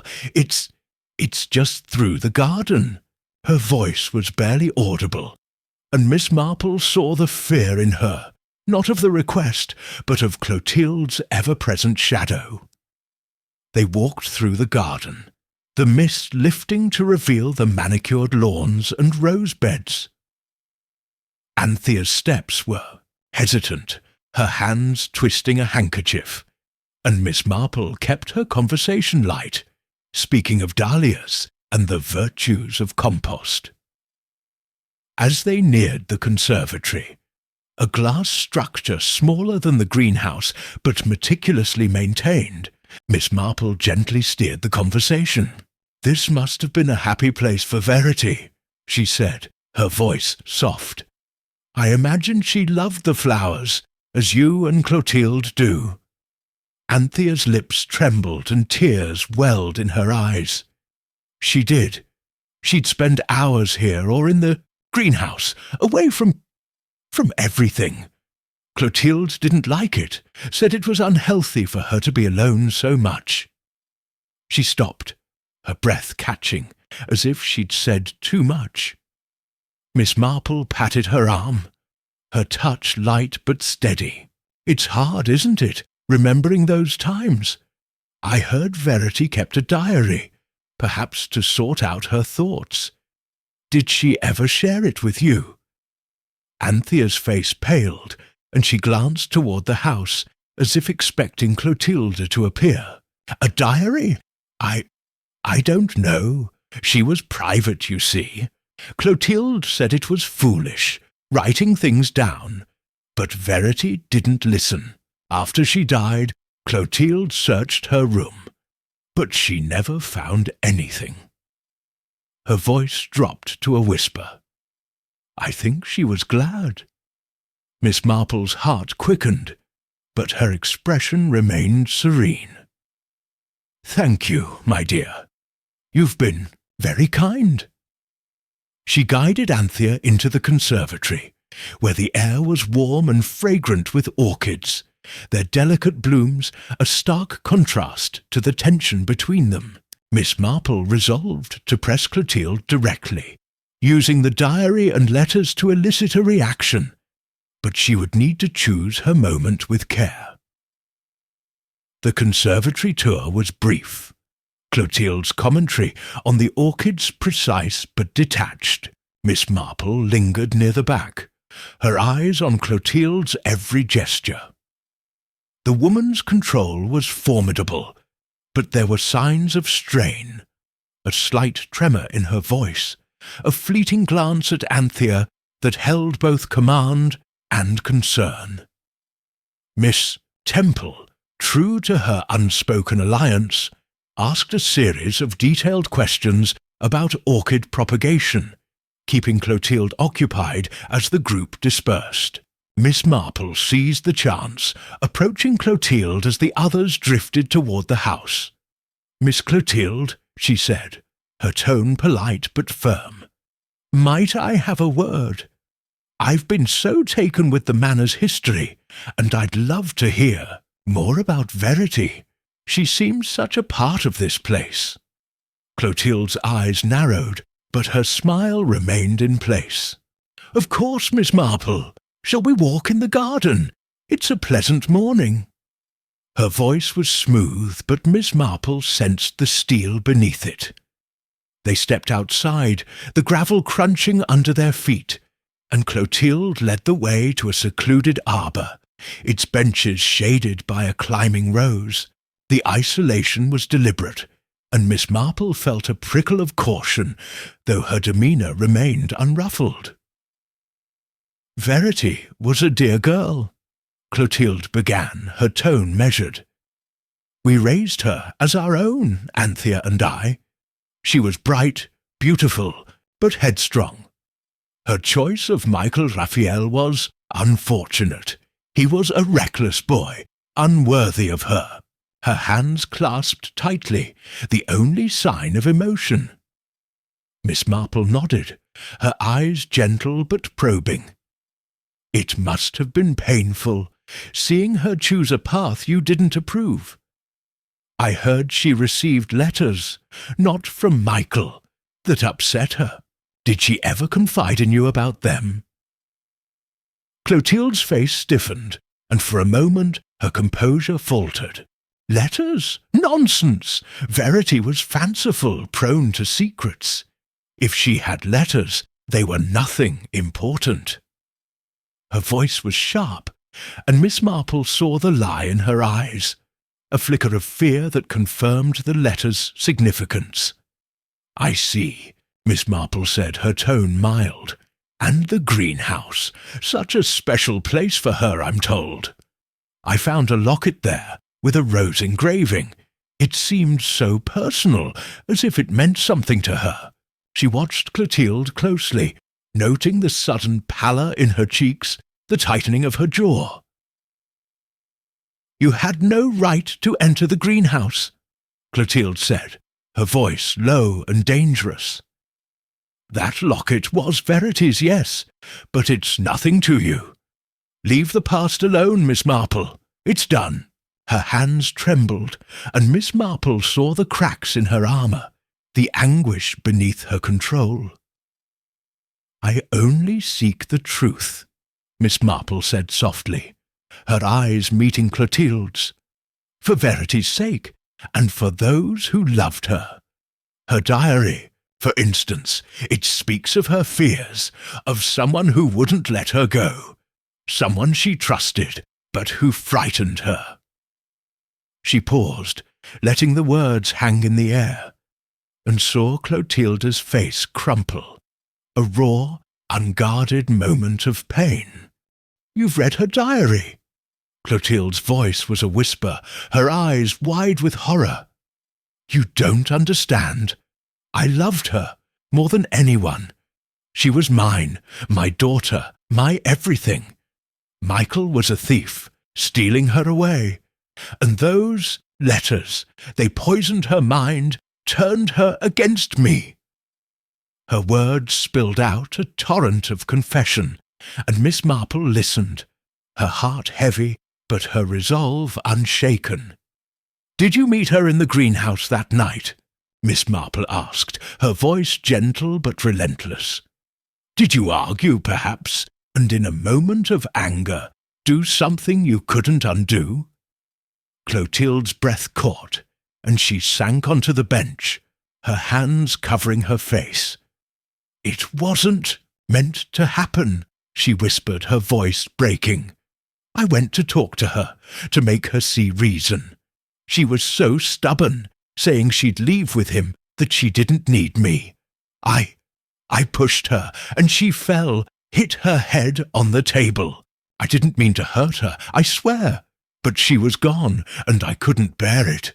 Her sobs filled the arbour, a raw, wrenching sound, and Miss Marple felt a pang of pity, though her duty was clear. "You covered it up," Miss Marple said, her tone steady. "You moved her to the woods, made it look like an accident, and let Michael take the blame." Clotilde nodded, her face wet with tears. "I had to protect her memory, and Anthea. She knew, but she couldn't betray me.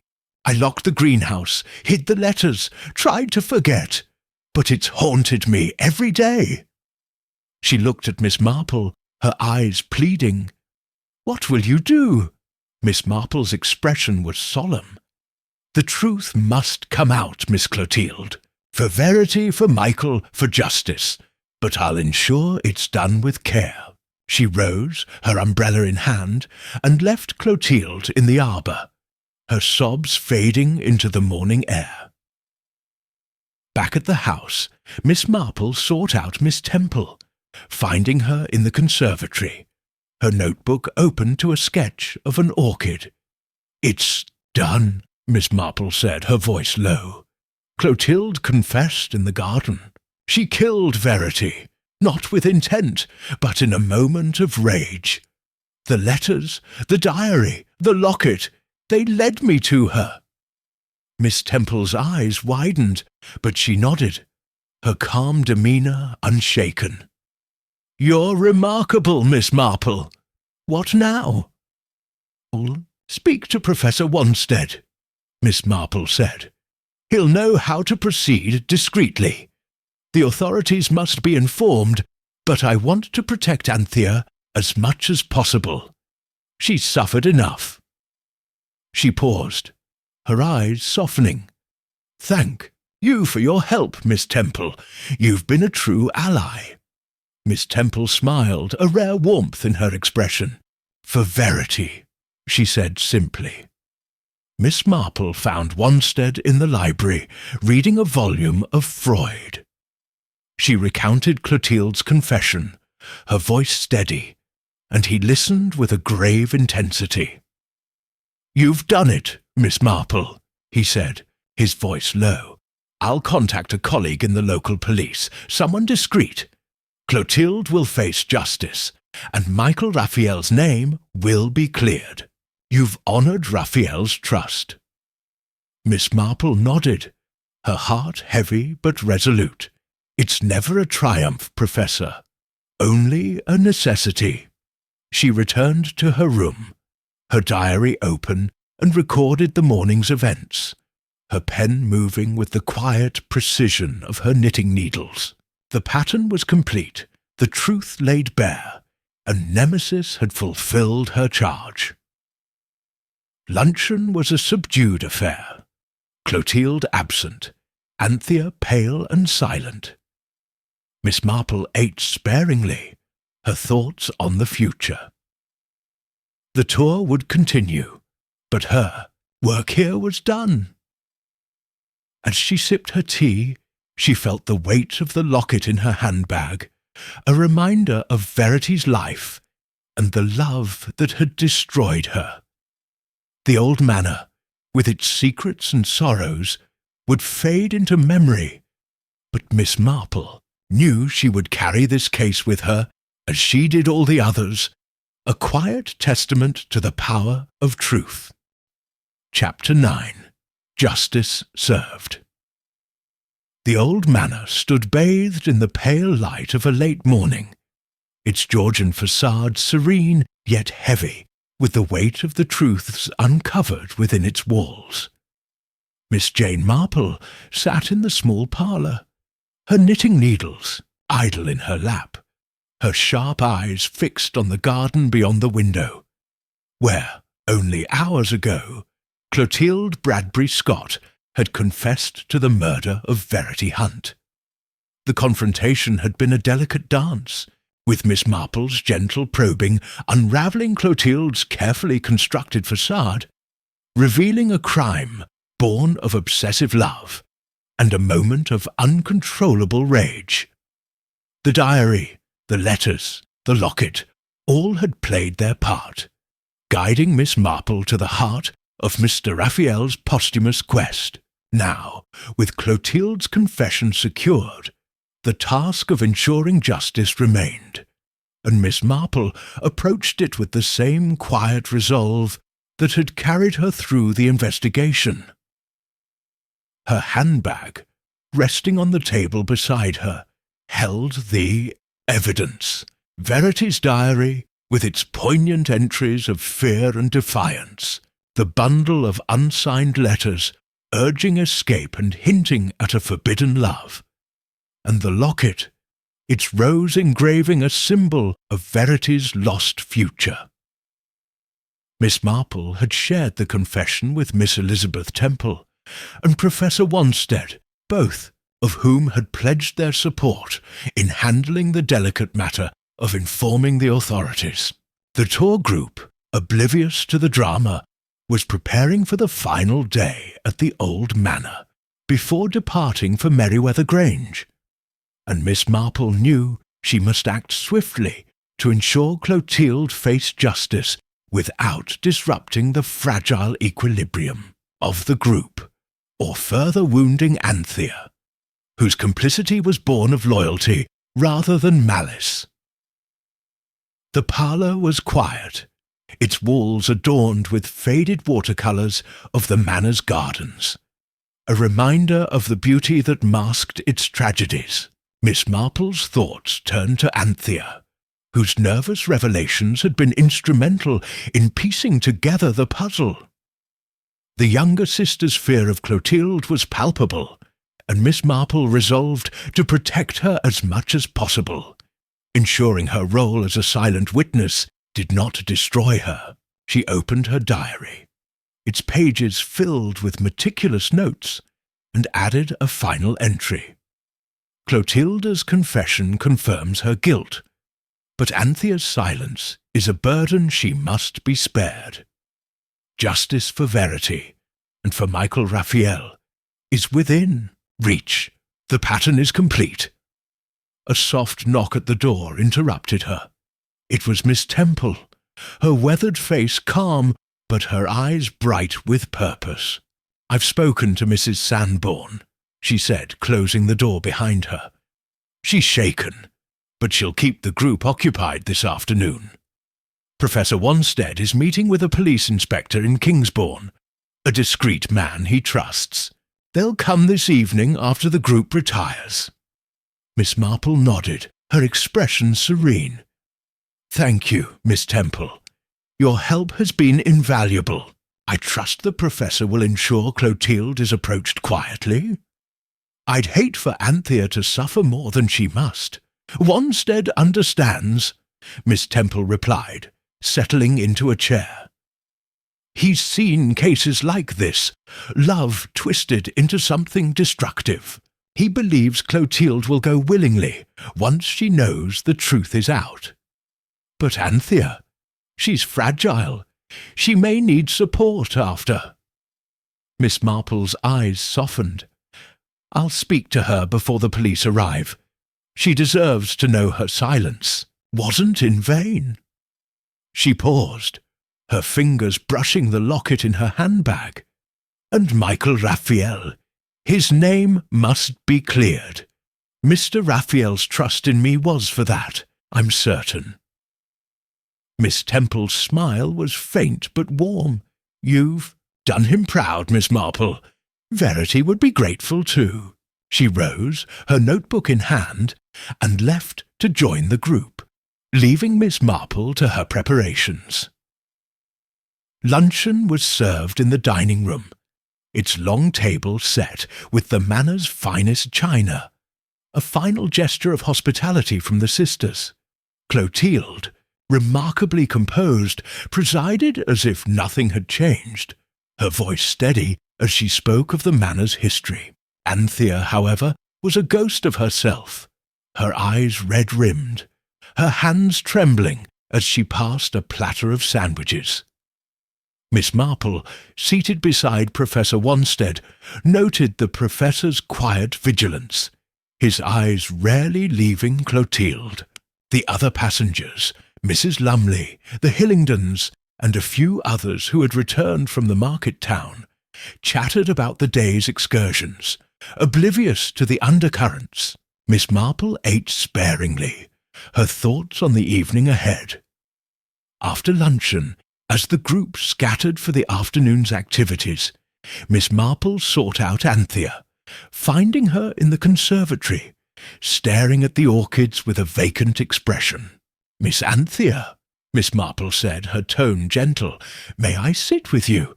The flowers are so lovely, and I'd like a moment of quiet." Anthea nodded, her hands twisting a handkerchief. "Of course, Miss Marple, it's peaceful here." Her voice was brittle, and Miss Marple saw the strain of her secret, a weight she had carried for a decade. They sat on a wicker bench, the air warm and fragrant. Miss Marple spoke softly, her words chosen with care. "You've been so brave, my dear, living with such memories. I know about Verity and what happened in the greenhouse. Clotilde told me in the garden yesterday. She didn't mean to harm her, but the truth must come out, for Verity's sake." Anthea's breath caught, and tears spilled down her cheeks. "You know, oh, Miss Marple, I couldn't stop her. I saw them arguing, heard Verity cry out, but when I reached the greenhouse, she was gone. Clotilde said it was an accident, that we had to protect her memory. I was so afraid, I didn't know what to do." Her sobs were quiet, wrenching, and Miss Marple took her hand, her touch steady. "You did what you thought was right," Miss Marple said, her voice soothing. "But the truth will free you, and Verity's name will be honoured. The police will come tonight, discreetly, and Clotilde will face what she's done. You mustn't blame yourself, Anthea. You loved Verity too." Anthea nodded, her tears slowing. "I did. I wanted her to be happy, but Clotilde, she couldn't let her go. Thank you, Miss Marple. I don't know how you knew, but I'm glad it's over." She squeezed Miss Marple's hand, a gesture of trust, and Miss Marple felt a pang of relief. Anthea would survive this with time and care. The afternoon passed in a haze of routine, the group exploring the gardens or resting in their rooms. Miss Marple joined a small party for tea in the drawing-room, her presence unobtrusive, but her ears attuned to every word. Mrs. Sanborn, visibly nervous, spoke of the next stop on the tour, her clipboard a shield against her unease. Professor Wanstead, seated beside Miss Marple, murmured a quiet update. "The inspector will arrive at 9 after dinner. He's a good man, used to delicate cases. Clotilde won't be taken publicly." Miss Marple nodded, her expression serene. "Thank you, Professor. And Michael Rafiel, will you ensure his case is reopened?" "Already in motion," Wanstead replied, his voice low. "My colleague has contacts in the Home Office.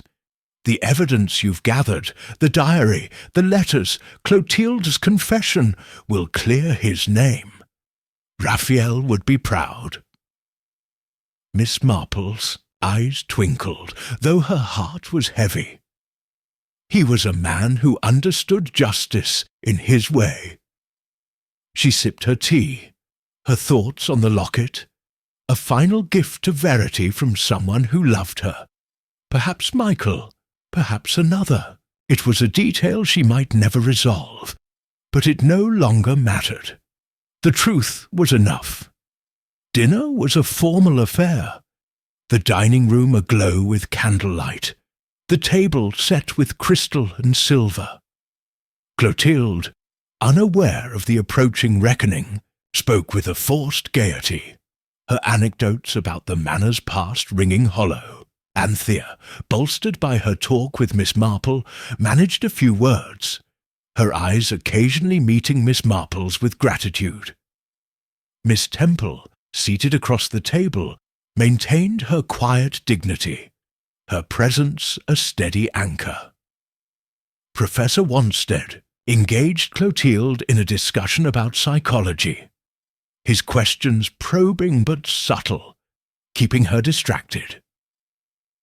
As the meal concluded, Miss Marple excused herself, claiming a need for fresh air, and slipped into the garden, her shawl wrapped tightly against the evening chill. The moon cast a silver glow over the lawn, and the greenhouse loomed in the distance, its secrets now laid bare. She stood by the rose-bed, her thoughts on Verity, a girl caught between love and possession, her life ended by a moment of madness. Miss Marple felt no triumph, only a quiet sorrow for the lives shattered by Clotilde's act. She returned to the house as the clock struck 9, finding Professor Wanstead in the hall with a tall, grey-haired man in a plain suit. The inspector, she presumed. He nodded to her, his expression respectful, and Wanstead murmured, "It's time. Clotilde is in the library. Will you come?" Miss Marple shook her head, her voice soft. "I've done my part, Professor. You and the inspector will handle it with care, I'm sure. I'll wait here." She settled into a chair by the fireplace, her knitting resumed, the needles clicking softly as she listened to the murmurs from the library. The confrontation was brief and quiet, Clotilde's voice rising only once, a sharp cry of despair, before falling silent. Miss Marple imagined her confessing again, the weight of her guilt too heavy to deny. Anthea, informed by Miss Temple, remained in her room, spared the immediate ordeal. The inspector emerged with Clotilde, her face pale but composed, her hands clasped as if in prayer. She glanced at Miss Marple, her eyes holding a mix of resignation and gratitude, and then she was gone, led to a waiting car that vanished into the night. Miss Marple retired to her room, her diary open once more. She wrote of the evening's resolution, of Clotilde's arrest and Anthea's fragile hope, of Michael Rafiel's impending exoneration. The locket, she decided, would be returned to him, a token of Verity's love, and a reminder of the justice served in her name. She closed the diary, her heart heavy but her conscience clear. Rafiel's trust had been honoured, and Nemesis had fulfilled her charge. The next morning, as the tour group prepared to depart, Miss Marple joined them for breakfast, her presence a quiet anchor amid the chatter. Anthea, supported by Miss Temple, managed a small smile, and Professor Wanstead confirmed that Michael Rafiel had been located and would soon be cleared. Mrs. Sanborn, relieved to leave the manor behind, spoke of Merryweather Grange with forced enthusiasm, and Miss Marple listened, her thoughts already turning to St. Mary Mead. She declined the group's invitation to continue the tour, citing a need to rest, and arranged for a taxi to the station. As she packed her suitcase, her eyes fell on the locket, its rose engraving catching the light.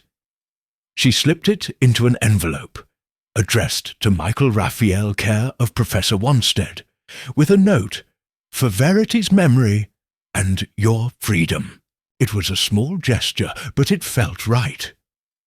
The taxi arrived and Miss Marple stepped into the morning light, her umbrella in hand, her handbag secure. The old manor receded behind her, its secrets laid bare, its ghosts at rest. She felt no triumph, only the quiet satisfaction of a task completed.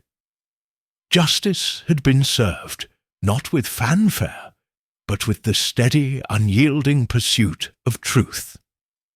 As the countryside unfolded beyond the taxi's window, Miss Marple's thoughts turned to home, to her garden and her knitting, and to the next mystery that might call her from the shadows. Chapter 10. A Final Note.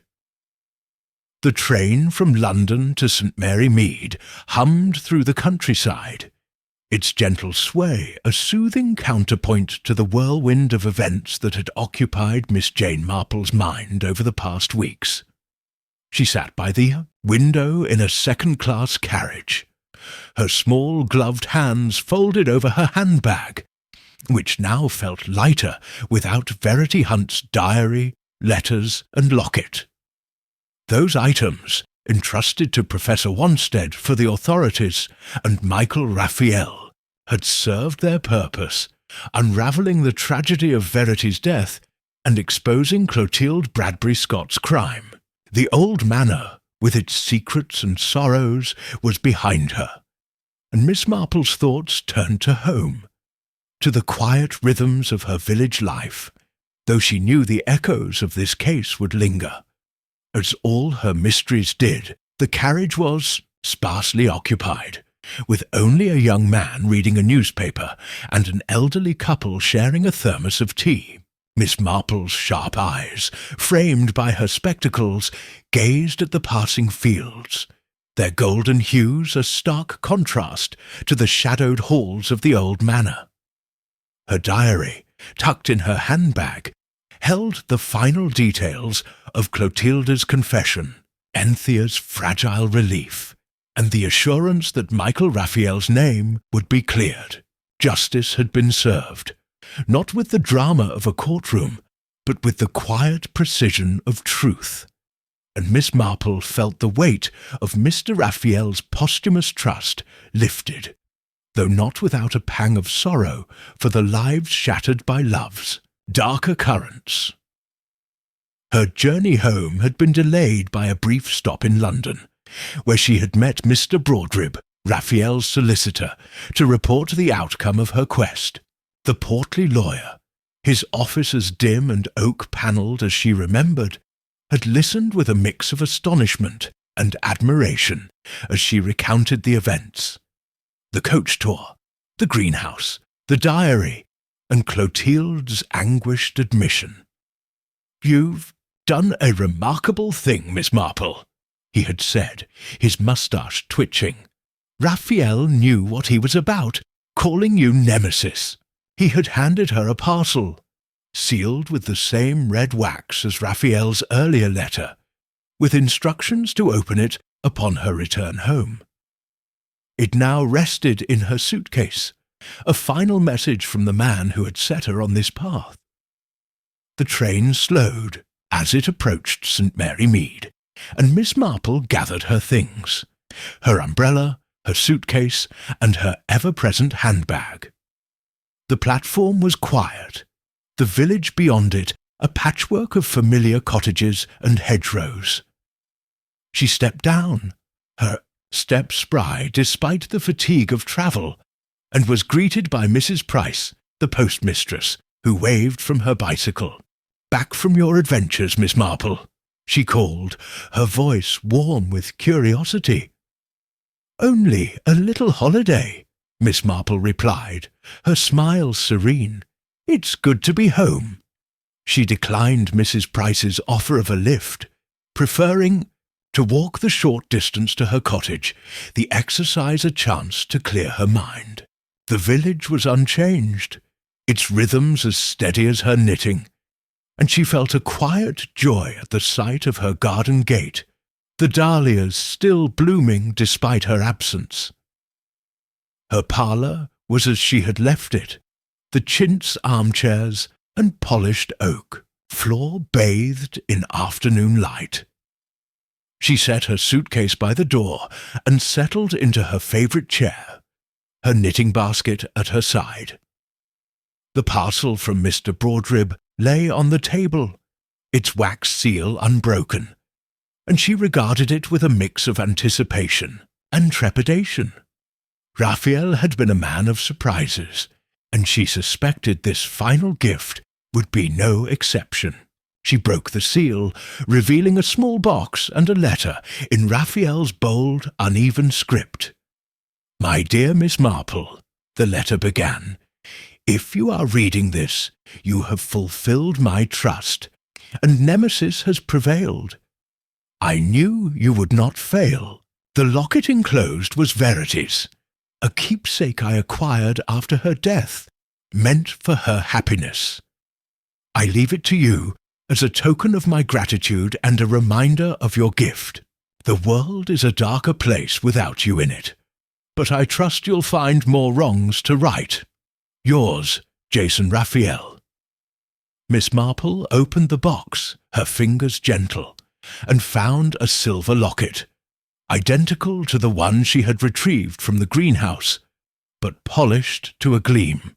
Inside was a photograph of Verity, her smile radiant, her eyes bright with hope. The sight stirred a pang in Miss Marple's heart, not of triumph, but of quiet sorrow for a life cut short.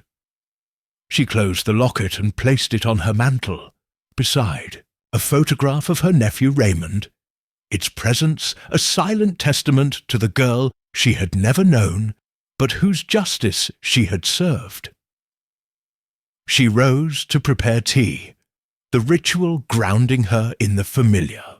The kettle whistled, and she poured the steaming water into a china teapot, the aroma of Earl Grey filling the parlour. As she sipped her tea, her thoughts turned to the tour, to the passengers who had unwittingly played their parts in Rafiel's puzzle. Miss Temple, with her calm wisdom and botanical sketches, had been a steadfast ally, her knowledge of Verity a bridge to the past. Professor Wanstead, with his psychological insight, had provided the framework for understanding Clotilde's obsession, his quiet authority ensuring the authorities acted with discretion. Anthea, fragile and burdened, had found a measure of peace, her confession to Miss Marple a step toward healing. And Clotilde, whose love had turned to madness, would face her reckoning, not with cruelty, but with the mercy of truth.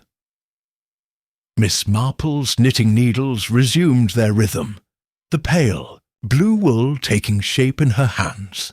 She thought of Michael Rafiel, a young man she had never met, but whose freedom she had secured. Professor Wanstead had confirmed that Michael, recently released from prison, had been located in a small coastal town, working as a mechanic and rebuilding his life. The evidence, Verity's diary, the letters, Clotilde's confession, had been presented to the Home Office, and his conviction was under review, with exoneration all but certain. Miss Marple had sent the greenhouse locket to him, a gesture of closure, and she hoped it would bring him solace, a reminder of Verity's love rather than her loss. The village clock chimed 4, and Miss Marple glanced at the window, where the last of the day's light gilded the garden. St. Mary Mead was a world away from the old manor, yet its simplicity held its own mysteries. Gossip at the post office, rivalries in the Women's Institute, secrets whispered over tea. She smiled faintly, knowing that human nature, with its capacity for love and betrayal, was the same everywhere. Rafiel had seen that in her, choosing her as Nemesis not for her strength, but for her clarity, her ability to see the patterns others missed. She opened her diary. Its pages a record of this case and so many others, and wrote a final reflection. Verity's justice is complete, and Rafiel's trust honoured. The locket on my mantle is a reminder that truth, though painful, sets us free. St. Mary Mead awaits, but the world is never without its shadows. She closed the diary, her pen resting on the table, and felt a quiet satisfaction. The case had been complex, its threads tangled by love and loss, but she had followed them to their end, as she always did. A knock at the door startled her, and she rose to find Mrs. Price, the postmistress, with a bundle of letters. "Thought I'd drop these by, Miss Marple," she said, her eyes bright with curiosity. "You've been away, haven't you? Any grand adventures?" Miss Marple smiled, accepting the letters. "Only a little trip, Mrs. Price. The countryside is full of surprises."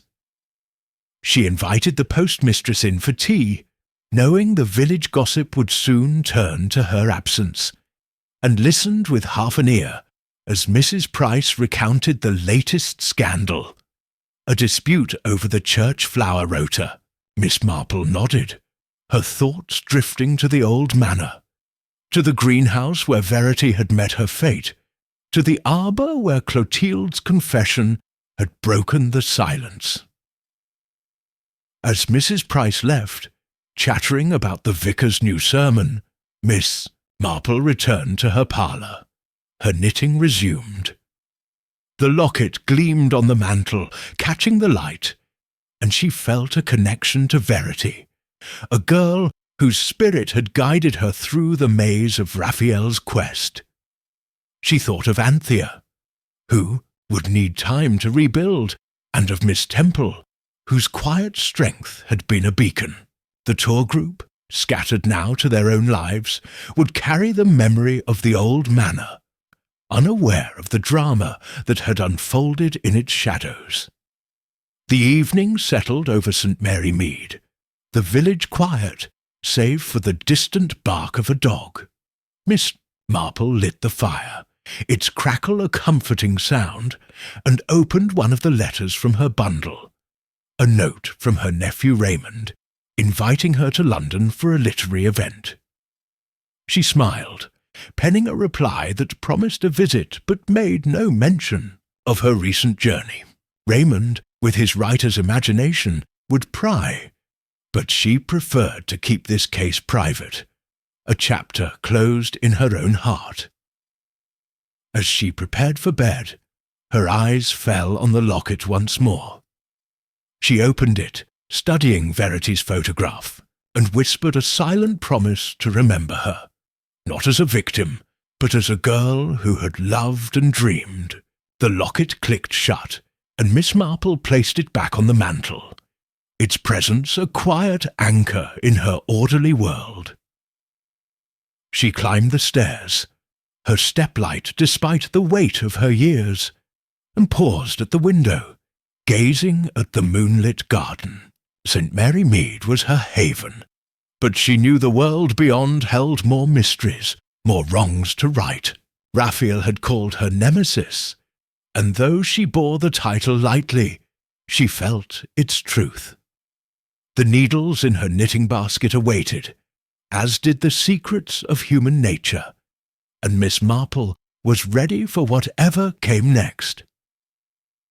In her bedroom, she opened her diary one last time, adding a single line. For Verity and for Rafiel, the work is done. But Nemesis never rests. She closed the book, extinguished the lamp, and slipped into bed, the locket's image lingering in her mind as sleep claimed her. Outside, the village slept, its secrets small but no less potent, and Miss Marple dreamed of patterns, of truth, and of the quiet power of justice.